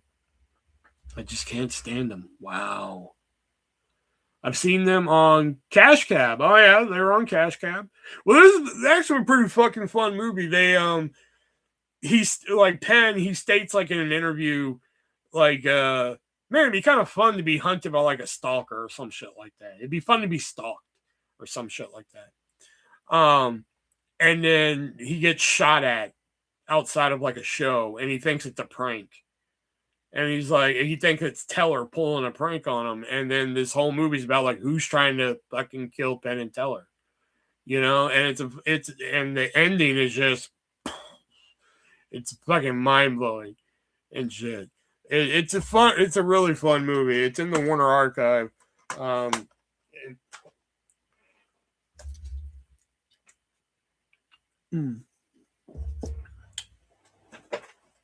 right. Let's piss off David. There's a series of movies came out, even has its own TV show. Well, I think the TV show's canceled now. And it's even going to get its own video game, which I'm like, how the fuck is that going to work? But anyway, people consider the first two movies classics, and you know what? They are. I'll give it to them. They're great fucking movies.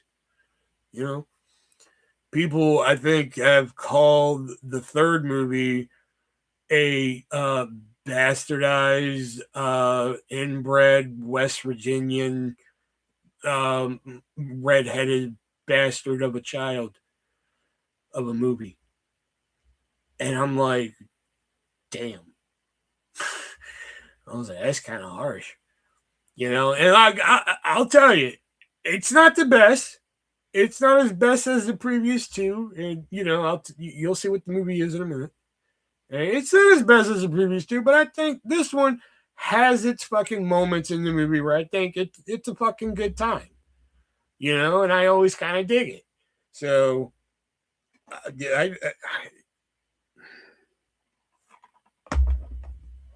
Creep Show 3.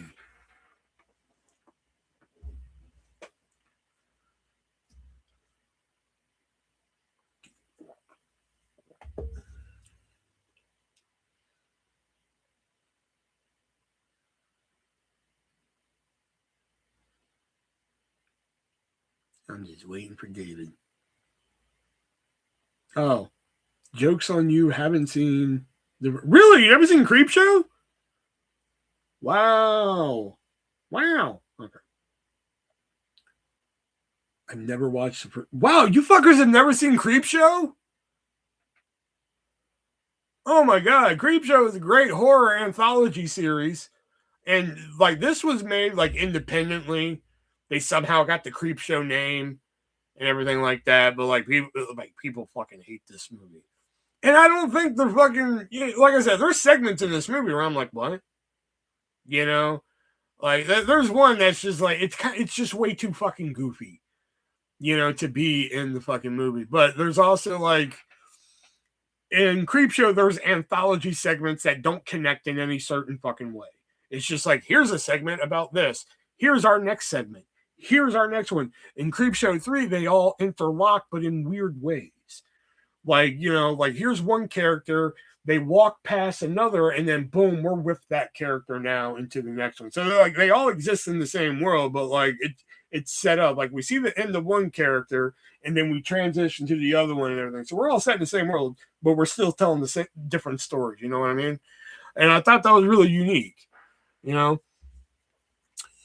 Did you ever watch the TV show Creepshow? Man, I saw one episode and I really dug it. I thought it was a really fun episode, but it's only on Shudder. I don't have Shudder. If anybody has a Shudder account and can let me leech off of it, fucking let me know. Because like they get good shit sometimes, but whenever I come across the DVDs at like half price books, they're like $17, and I'm just like, these are used prices, right? Like, what the fuck, I can't believe nobody saw Creepshow, man. All right. Okay. You know what? David might. This is one of my favorite movies. I've talked about it before. I know Def Punch and Elijah, maybe Diana, haven't seen this movie. So David's the wild card here. We're going to see. So I'm going to place the quote unquote bet on this one. I'm going to go because he's seen a lot of mainstream stuff and some of the obscure, but like how obscure this is, kind of obscure. I'm going to go 60-40. 60-40. But this is one of my favorite movies. My Blueberry Nights, which has Natalie Portman, Rachel Weisz, right? Yeah, Rachel Weisz, David Strathairn, Jude Law, Cat Power's in here. That was a fun week when she was popular. Nora Jones. Sorry, man. I'm in the 40. Fuck!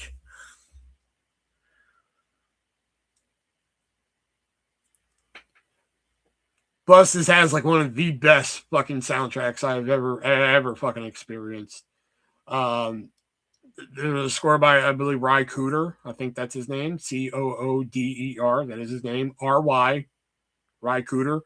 You can look it up. Look up the My Blueberry soundtrack, My Blueberry Night soundtrack on your Spotify or Apple Music or your Tidal. Look it up there. It's an amazing fucking sound. There's some Otis Redding. There's, of course, some Nora Jones. There's some Cat Power. Amazing fucking soundtrack. Just even when you mix it into the movie, it's amazing there too. It's not like oh, I'm just gonna listen to the CD. No, when you mix it into the movie too, it's phenomenal. And that's one of the rare things. Like sometimes you hear a song in a movie and then you buy the soundtrack and then the song's not even on the soundtrack. Like I really want to buy the Romeo and Michelle high school reunion soundtrack, but like why isn't Footloose and Time After Time on that soundtrack? That really bugs the fucking shit out of me because those are two major fucking moments in the movie. So like what the fuck are we even doing there? But they put it like an obscure song by Wang Chung in there. Anyway, point being, great soundtrack. I'm pretty sure this streams somewhere.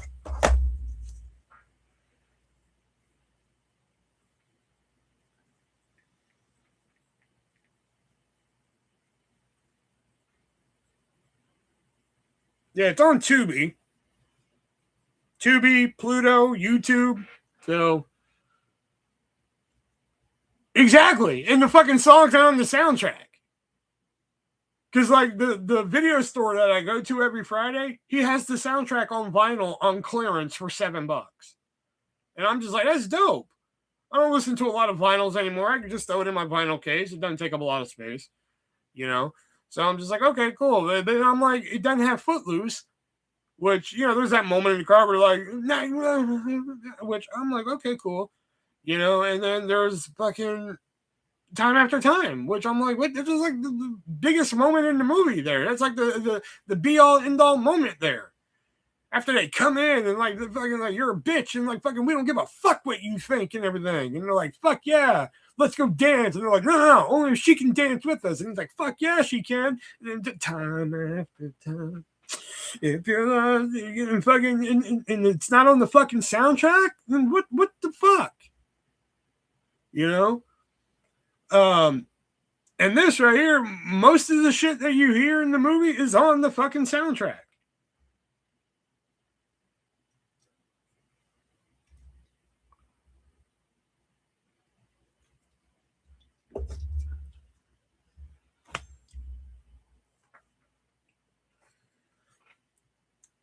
I mean, like, you laugh, but tell me I'm fucking wrong.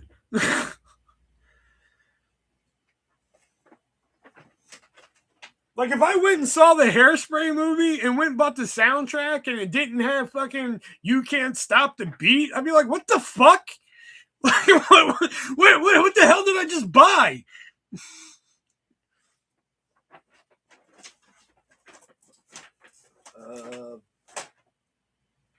Let's go. Let's disappoint David. I mean, like, that's what it feels like, you know? Like, all right, I'm gonna go buy the Hairspray soundtrack from the movie, and it's like it doesn't have You Can't Stop the Beat though. I'm like, well, why do I want it then? Yeah, there's other good songs on it, but like without that, what am I doing? That's how the Romeo and Michelle soundtrack feels like to me, without fucking Time After Time on it. I mean, don't get me wrong, there's some other good songs on there, you know. And I'm like, okay, I'm like, I don't know the song by Wang Chung. You know, I think that's the band Wayne Chung. Like Turning Japanese is on there, which I know that's in the movie, but fucking still, why? You know, like, okay, whatever. Anyway,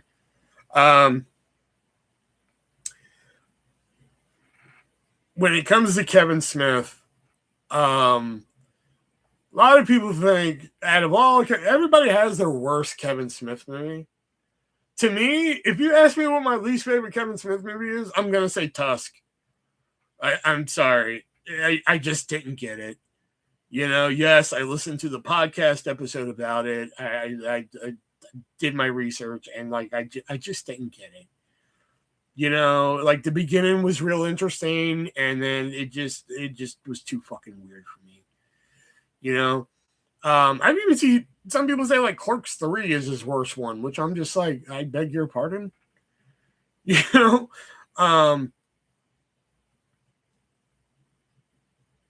that's what you think his worst is? Wow. Well, then what are your thoughts on this?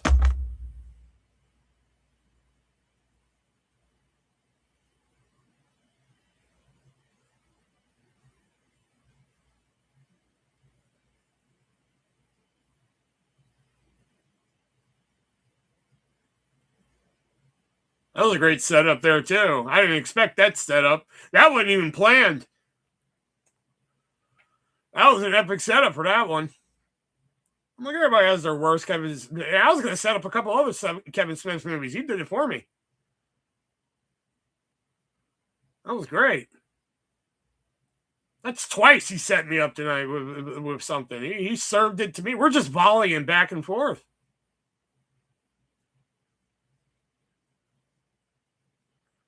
I mean, everybody else has their worst Kevin Smith movie. And he's like, Clerks series for me. I'm like, the fuck? Like, Clerks 1, 2, and 3 is fucking... That's the new trilogy, motherfuckers. Fuck your Lord of the Rings and your fucking Star Wars and, you know, what is it? What else? Back to the Future. Fuck them all now. It's Clerks now. Clerks 1, the convenience years. You know? Like in Clerks 2, the burger year. Or Burger Day, I should say. It takes place in a day. And then Clerks 3, the death of a clerk, you know. I haven't seen this film, but literally the trailer just puts me off. It's not his best work, but there's some parts in here I actually did.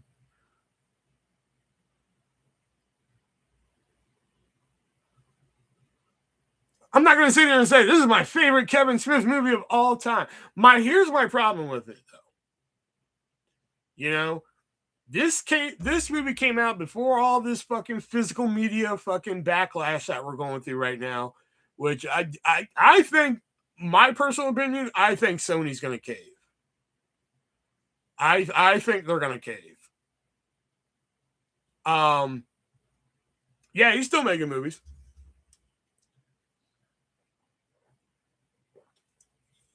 The other thing is, Kevin Smith, widely known for his DVD extras, man. I mean, if you ever go pick up a Dogma DVD somewhere, look at the back of fucking DVD, man. All the fucking extras and shit like that, right? Look at the back of a Clerks DVD. There's some good extras and everything. All right. Zack and Miri, even though he didn't put a commentary track on there, which I was pissed about, he still had some extras on there.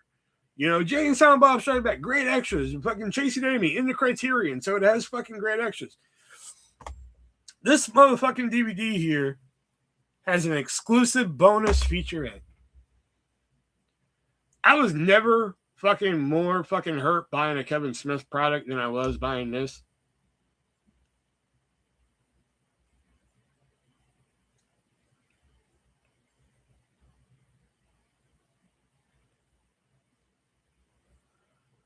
Like if it was just something Sony said, is it on Blu-ray? Oh, I've looked up the Blu-ray. It's not that. It's not one of those issues. If it was just one of those things where people were just like, oh man, and they moved on, yeah, okay, whatever. But the fact that, like, I thought it'd be like a 50-50 thing. Half the people would be like, yeah, fucking digital. Digital's the way to go. But the fact that it's so one-sided to, like, oh no, we want fucking physical. You know? Because, like, I mean, okay, let's really think about this. Why are they going to spend money at whatever fucking factory that they're putting money into to make plastic fucking cases?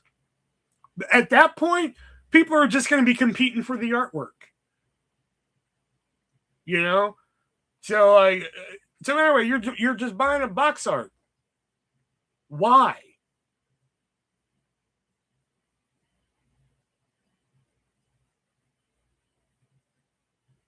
I don't know if they're just going to do that with GTA 6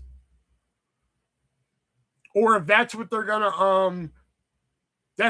fucking do from now on, like with other games, you know? Like, okay, this game is, you know, like after 2028, I mean. So, like, after 2028, is it just going to be digital from Sony, or are they going to keep releasing fucking games to stores with just empty boxes and key codes and shit? You know what I mean? I'm heading out for night, see everyone Thursday, Friday. All right, man.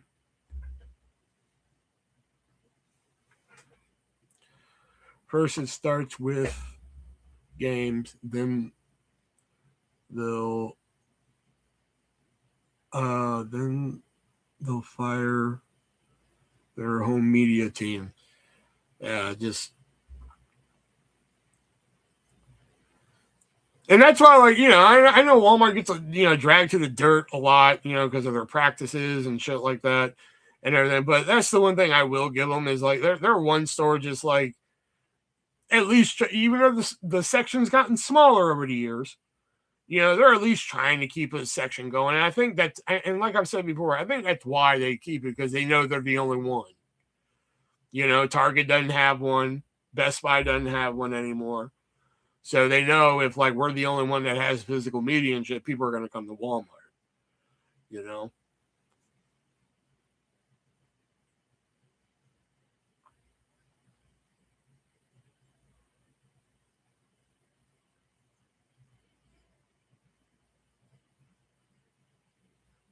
Yeah, I heard about Sony, yeah.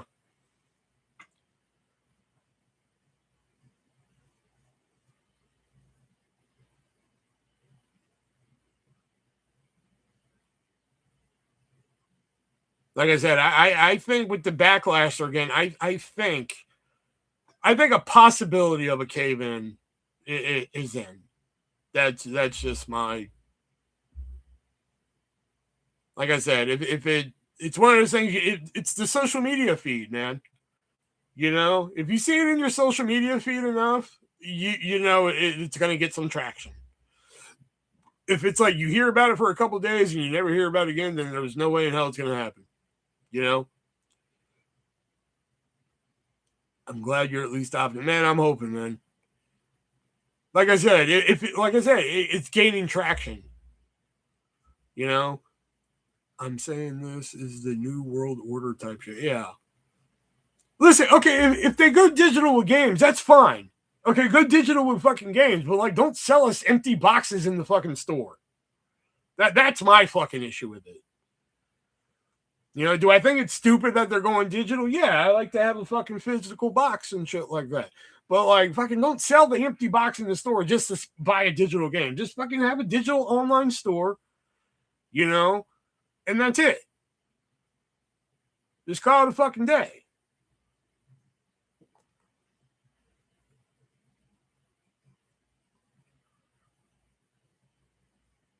I'll just sit here with my fucking last system that I'll ever fucking buy, I guess. So I better hope this motherfucker works forever.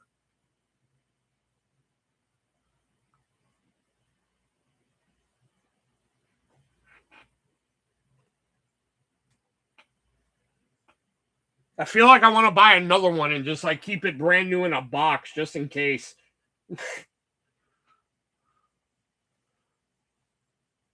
But like I hear they surge right now, so I bet them fuckers are like $3,000 right now. I wonder how much a fucking PS5, if there's any PS5s available on Amazon right now. Let's see. Hold on. Because I heard there was a big surge in getting them. So hold on. PS5 console. Here we go. Oh, okay. They're available. Okay. It's gone up $150 since the last time I bought mine, but yeah, that's cool.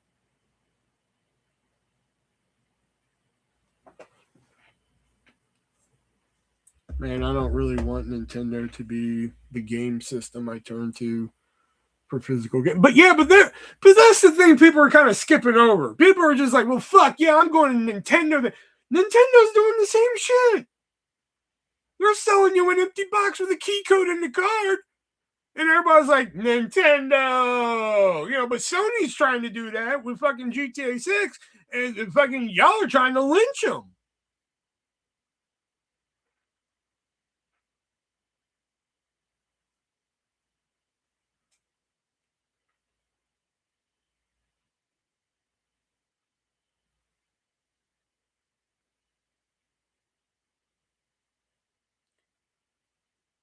See, yeah, but everybody's like going to Nintendo, like, yeah, Nintendo, they'll have it on the disc and everything. I'm like, wait a minute, in the Nintendo Switch 2, aren't they doing the same fucking thing with the empty box and like a key code in the cart and nobody's saying a fucking word about it?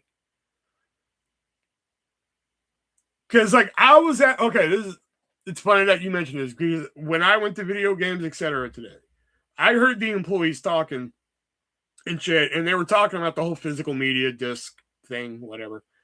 And I was just looking at DVDs and I just eavesdropped on it and shit. And they were talking about like there was a rumor that there could have been physical disc for GTA 6, but it would have been another delay. And this is all third party. I heard this from two dudes at a fucking video game store.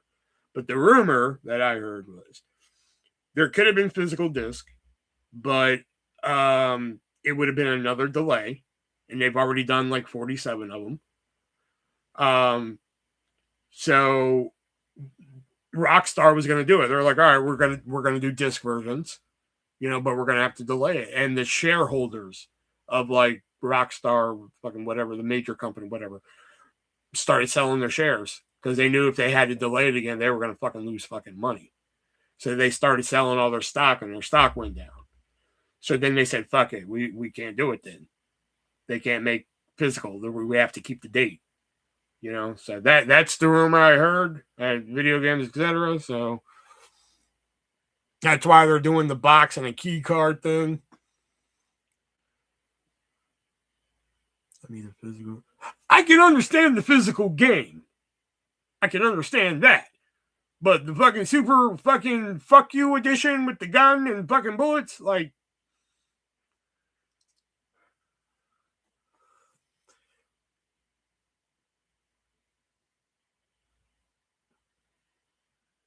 That's what I'm like. I'm glad I got a fucking PS2 that, can play PS1. Because I saw some cheap PS1 games today and like stupid PS1 games. I'm talking like Who Wants to Be a Millionaire. I don't play that other bullshit. I wish I could figure out. I wish I could figure out how to stream like the old systems to my to like live and everything like that. I wish I was that talented to figure that out.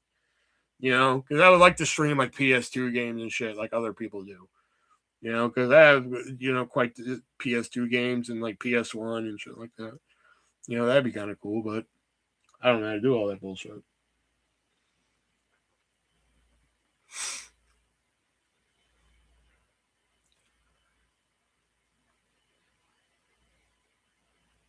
The only reason I can stream from the fucking PS4 and PS5 is there's a fucking button for it.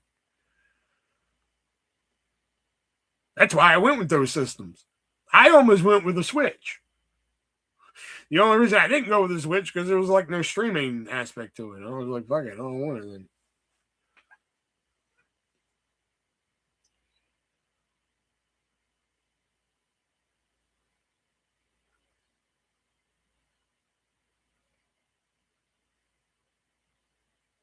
Hopefully it's done installing so I can play it after the live. And that's another thing, man. Like I only have so much space left on my disk, on my system and everything, and I do have an external too, but that motherfucker's about full too. But now it's like, Survivor now, like who's gonna fucking survive the purge? Like because I gotta delete you fuckers to make space for other shit. And that runs. If I have it downloaded on my system and you take it away from me, that's where I'm gonna be like, all right, look here, motherfucker. All right. But like if it's like I don't have it downloaded right now and you take it away from me, go ahead, fucking take it. I probably didn't fucking need it anyway.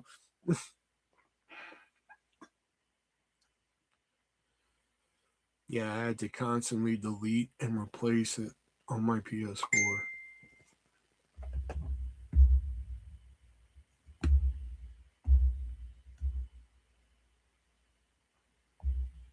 Oh shit.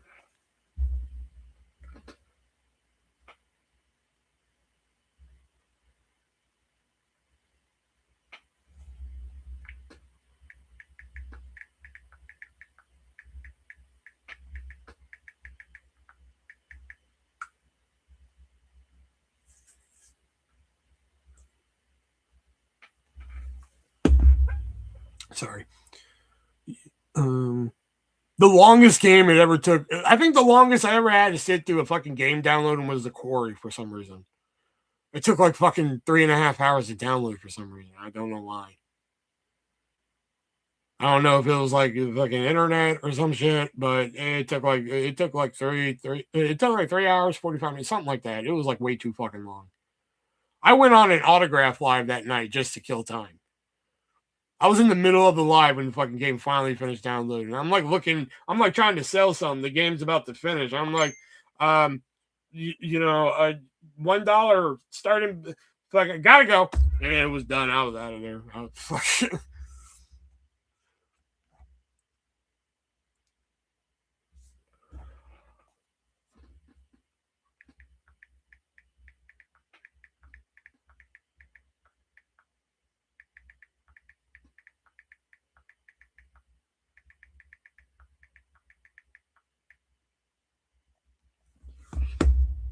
The last Mafia game took overnight.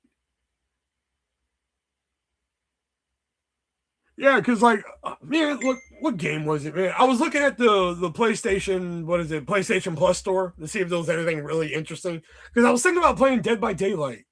I've been watching a lot of Dead by Daylight lately, and I really kind of want to play, but like, I'd have to fucking pay fucking like $18.99. I hate that. I hate the fucking games where like I gotta go buy for like fucking $34.99, then pay a fucking monthly subscription to fucking play it. I fucking can't stand that. You know, that's like what's really turning me off about playing the game. But anyway, while I was seeing that, I was like, let me look at these other games. And the one time I did have PlayStation Plus, I played the fucking game Cricket. I was like, you know what? Maybe I can understand cricket if I fucking play it. And for anybody who doesn't know the rules of cricket, if you ever look at cricket and you're like, what the fuck is cricket? And you think like, oh, play it. Then you understand it's like playing a card game. And you're like, you figure it out as you go along. You're like, play cricket and you figure it out as you go along. That doesn't work. Like, fucking, I still couldn't figure out the fucking game. I was just like, what the fuck is going on? I literally scored like 108 points. And then like the sides turned and they're scoring like fucking nothing. And I'm like, what is going on? I don't even know how I'm scoring points. Like, what is, and it's like throw a pitch, and it's like, and they throw all goofy and shit. I'm like, okay, like this game is fucked, man. Like, and it's like a fucking full on produced 2K game. So I'm like, all right, that's weird. So anyway, I'm looking through the PlayStation Plus store, and I see they came out with Cricket 26. So now I'm like really interested because I was like, how fucked up would it be if I just got high one night and just streamed Cricket? You know, like how fucked would that be? Like it'd just be like artist funky gaming Cricket. And people are like, what? Like he's joking, right? And I'm already fucking high. Like there's no setup. There's like no build. Like you know, earlier we start the live and then we wait. No, I'm already blitzed. You're like, welcome to the live. We're gonna be playing some cricket. And just me trying to figure out the fucking rules of cricket. You know? I think that'd be worth the $18, maybe.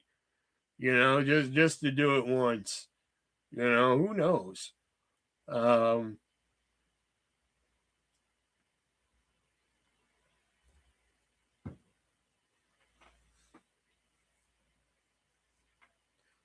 But okay, sorry, there was a delay there because I forgot. But the thing was, I looked at the new because we were talking about something. I looked at the gigabytes for cricket, mind you, cricket, the game, the famous Indian game, cricket, 96 gigabytes. I'm like, huh? Like, I beg your pardon for fucking cricket.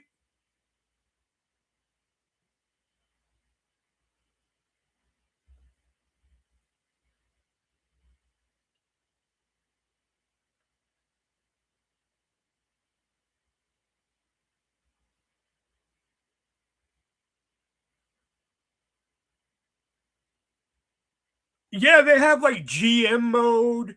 Yeah, imagine all the shit you can do in Madden, but just like for cricket, I guess. I guess there's like a GM mode. Of course, there's like practice mode. I guess there's like a season mode. I guess there would be. I think the thing I did was exhibition. Like, you know, I just did a game just so I could like fucking learn. You know, I don't know the fucking teams and everything. I'm like, I don't know what the fuck this is. I just wanted to play it out of curiosity because I had to pass. I was like, fuck it, just play it. You know, so it was bizarre, man. So like I went and looked at the new one, and I was like, that'd be kind of fun, man. Just, people would be like, what, like cricket, and then see how that went over. And once I saw 96 gigabytes, I was like, you can kiss my ass.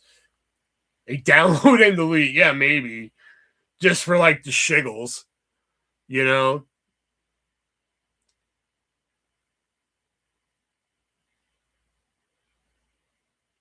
If people would actually fucking show up for that just to see how it would play out, then I guess it would be worth it.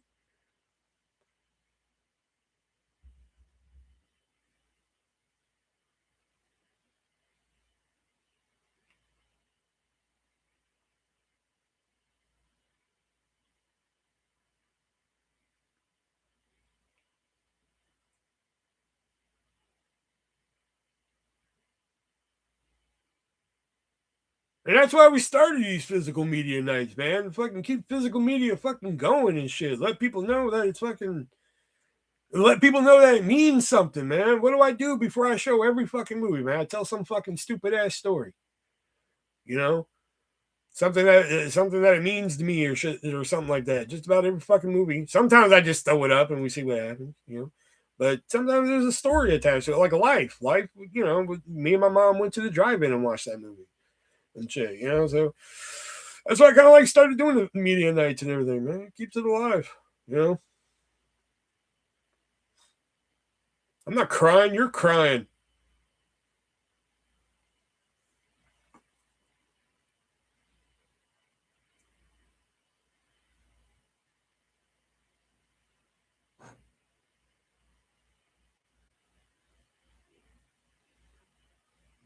I gotta hear this message I sent Death Punch earlier. Hold on. Oh wait, hold on. I gotta take care of this too. Fuck.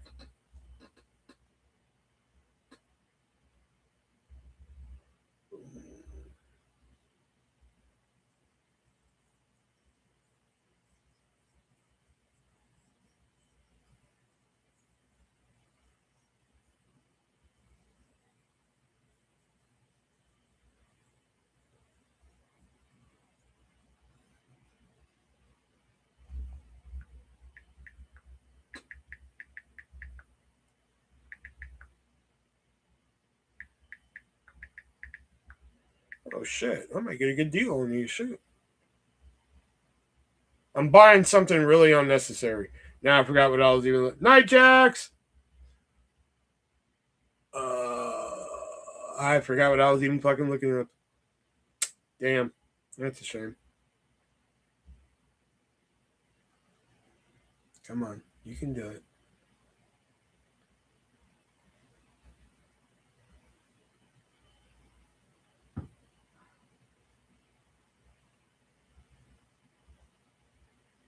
Yeah, get a room.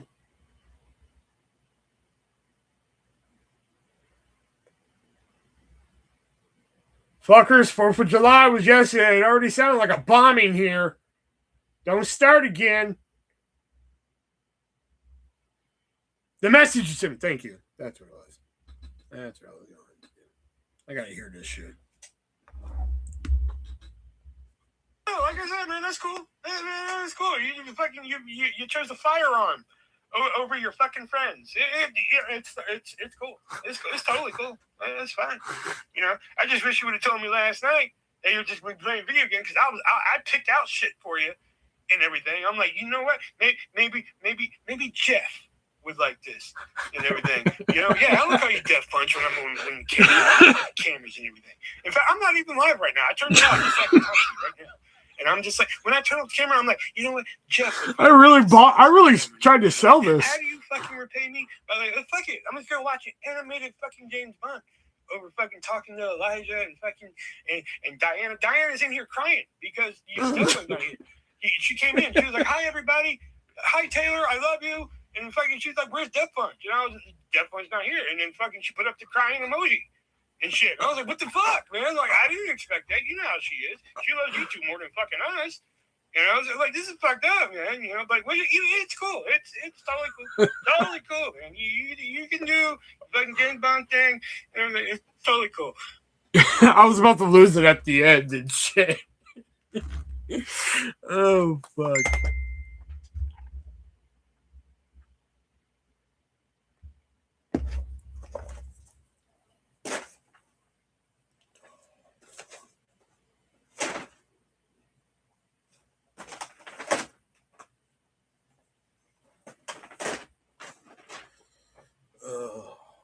You know how he is. Oh man, that was, and then fucking getting David like that was just incredible. I would have thought it was the other way around. I know I've run it on Death Punch before, but like I would have thought it was going to be the other way around. You know, I thought Death Punch was going to be the one to be like, you know, both of them. Like I thought he was going to give me the fucking setup. You know, and then once I showed the Dennis Rodman, that's when David would lose his shit. That's what I was expecting. That's exactly how I was expecting that to go down. I was just like, I do the fucking setup. Who do you guys think won? Death Punch, fucking both of them, or some response in relation to that? And I'm like, no, Dennis Rodman. And then David loses his fucking mind. I was half right. And it still fucking worked out. And it's one of the funniest gosh darn things I've fucking heard. Like, I definitely got to clip that. I might have to clip a couple things, put like a little fucking combo together tonight and shit. Because, like, that was fucking amazing. Oh, my Lord. I knew you were done with Dennis Rodman. Because I've used that same setup before. You know, like, I always use it for Rodman and Arquette. You know, and I know they're just Chuck Norris jokes, but just replacing it. But like the first time I did that was to Nick, Alex, and Shelby. We were on a Skype chat, and I was doing the same fucking routine. I was just like fucking. I think it was David Arquette. Yeah, I was doing it too. I was like, David Arquette, you fucking play a PS3, can play a PS3 with an Xbox controller. You know, just kept going, and finally they're just like, okay, stop, because I just kept going and going. So there was like a pause, and I was just like, oh, hey, wait a minute, and I did the fucking setup. I just did the King Kong, Godzilla, I did it all and everything, and they're on it. They're on it. All three of them at this point, right? They're on it, man. And I get to the fucking punchline, and they're just like, Nick and Shelby were just like, you son of a bitch. You know, and Alex was just so fucking mad that he went with the ride, you know? Like he went on that emotional roller coaster, like he went up with the setup and everything, like going with the story, and then when I hit him with it, it was like, you know, like he was mad about it and shit. He was so fucking mad about it when I first ran that. Oh my God.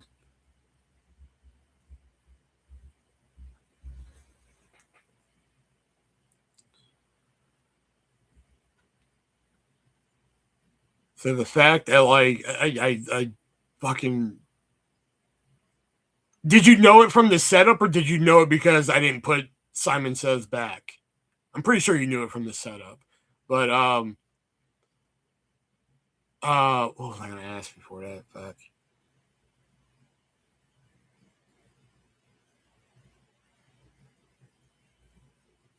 Because I'm pretty sure I started with this next one to try and fucking segue into it. I'll go back and look at it again, I'm sure.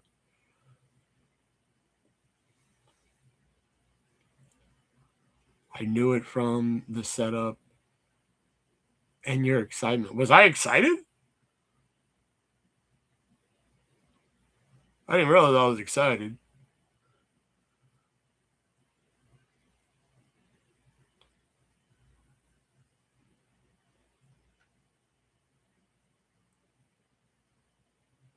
I gotta go back and look at it. I'm definitely clipping it. Like I said, there might be a couple clips from tonight I'm gonna fucking take. There was a lot going. This has been a fun night. That's why I stayed on late tonight. I don't give a shit. I'm staying on late.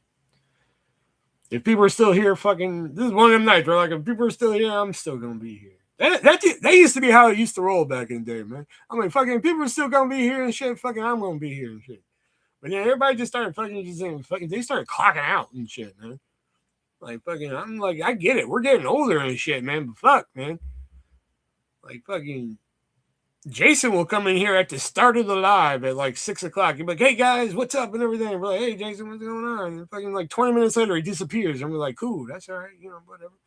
And then like fucking 40 minutes later, he shows up and he's like, sorry guys, I fell asleep. And I'm just like, motherfucker, it's 7 o'clock at night. Like, how y'all falling asleep? And fucking Elijah just fucking just likes to work every fucking muscle in his body. So fucking, and he's like fucking 70, you know. You were on a roll, so I knew something was up.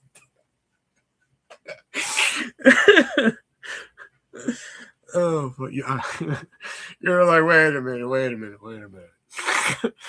You're just like, no.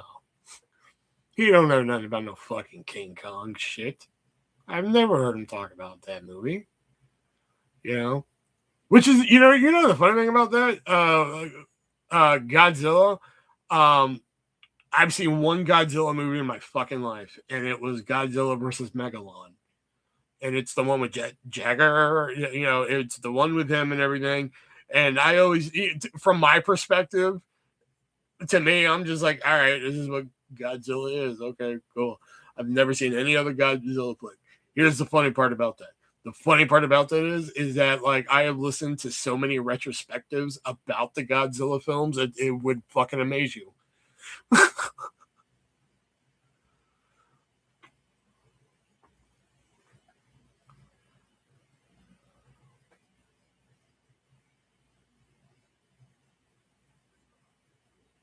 I don't know what it is. I think it's fascinating learning about those movies for some reason. I don't know why.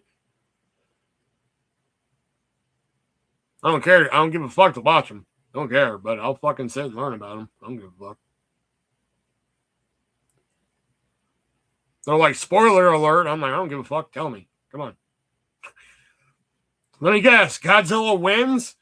Like, come on.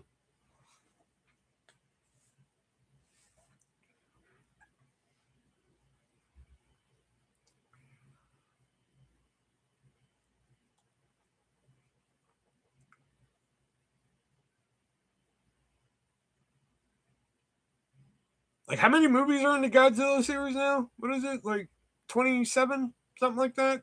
Not including the American ones? Like, fuck, how do you keep that one going?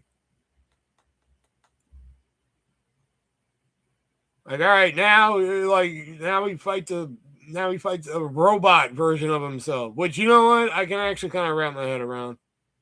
Like, okay, it's somebody built like a robotic Godzilla. Like, that'll beat him and shit. And it didn't work. But then it just got fucking dumb. Like fucking, he's gonna fight a giant moth that can throw its own wings at him. Like, okay, let's do it. Now he's gonna fight a Godzilla. He's gonna fight himself? No. Here's the catch. He's gonna come from outer space. God damn it, Jim, you're a genius. Well, it was made in Japan. God damn it, Hiroko, you're a genius. As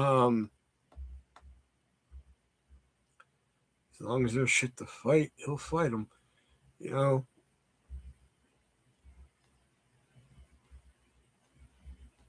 but like, I don't even know why they put a story in there. Like, fucking, you know what we want to see. Like, why can't we just, like, stop trying to make a story? Why don't they just try and make a fucking Godzilla movie where fucking nobody says a fucking word? You just see Godzilla, fucking, you see shit happen. That's it. That's all you do. You see shit happen. Godzilla rises from the fucking, like, wherever the fuck he comes from. All right? And then we see whatever fucking monster it is, and then shit's on. From the beginning of that fucking movie, it's just a fucking battle. We see retreats. We see, fucking whatever, Ghidorah, Destroyer, whatever one we see, we fucking see the battle the entire fucking time. Maybe we see clips of, like, citizens running like, oh, fuck, like, again, maybe we see that. That's fine. But, like just fucking, that's what we want to see. Why do we keep trying to put a fucking story in there, man? Just come on. Just fucking let's let them fight. That should be the title of the movie. Godzilla, let them fight. That'd be the one I'd make. If you ever make a fucking Godzilla movie, that's the one I make right there. It's gonna be called Godzilla, let them fight. Fucking credits at the beginning. Godzilla arises from someplace. Fucking. Then we see whatever fucking monster they're, fighting shit. He pops up. He's destroying shit somewhere. bodies being roasted alive from the fucking fire breather, fucking dragon, whatever thing. Right? Godzilla gets up and fucking he shows up. You see the fucking eye contact, like you know it's fucking on, you know, like or the three heads, like eye contact, you know it's fucking saying, God damn it, all right, and then that's it, man. They're tangling, man. They're fucking throwing each other into the fucking side of the buildings and shit, and we see like the people inside the buildings, like what the fuck, and you see the people on the street, they're being crushed by the giant feet and everything. Let's get graphic with it. Fuck it, man. They get crushed by the giant feet of these monsters and everything. There's no dialogue. There's no fucking. Then we see the fucking army planes coming. They're doing nothing. They're fucking Ghidorah and fucking Godzilla just fucking brawling it out, man. Fucking pushes them back, hits them with some breath. Fucking doesn't do shit either, man. They're just brawling back and forth for the next hour and a half. Give me that fucking movie. Godzilla, let them fight. That's my movie.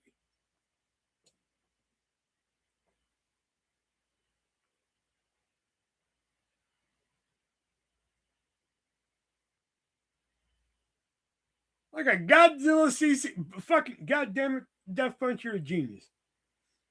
That's the way to do it, too. It all takes place from fucking security cameras like Look. Like the movie Look. That's the way to do it. But all the cameras have sound for some reason. That's actually a good idea. Let's ask Claude.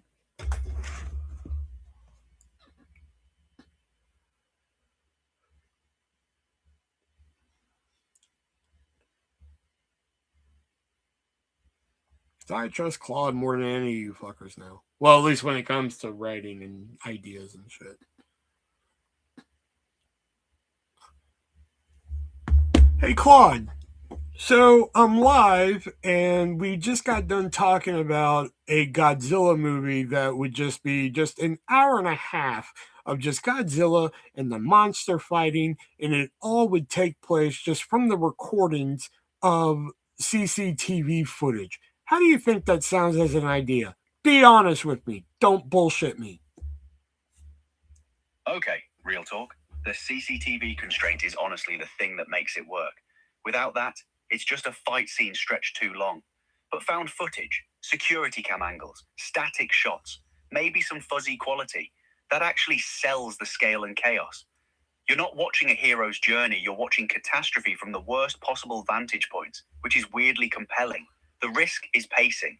An hour and a half of combat needs rhythm, cuts between different locations, maybe some moments of eerie quiet between destruction waves. But yeah, if you lean into the claustrophobia of those camera angles and treat it almost like a disaster documentary, I think there's something genuinely interesting there. We need a meeting at Warner Brothers like fucking now. We're gonna be fucking. I mean, the energy is there. You've got something. The constraint is real. It's visual. It's a pitch that lands. But real quick, do you actually have a Warner Brothers contact, or is this the post-stream adrenaline talking? Because if you're serious about shopping this, you'd want a solid one-pager and maybe a sizzle reel concept before you're walking into any room, right? Claude, you weren't supposed to be hearing all that. There you go. Sorry. I'm talking about me and you, not me and you, Claude. You're just the point man. I think that could fucking work, man. How sick would that be?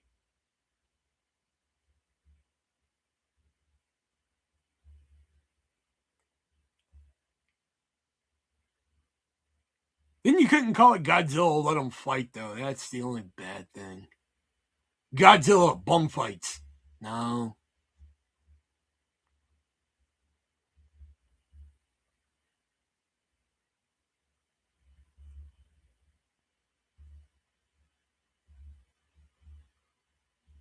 I don't know. Well, it looks like even David tapped out here, so I think it's time for me to tap out. I had a lot of fun tonight. I don't know about you fuckers, but I did. I had a lot of fun. I think I'm going to take some clips from this and actually put it together and do a little quote-unquote sizzle reel, like Claude suggested here. So yeah, this week this week I'll figure out something. I don't even know. What's today? The 5th?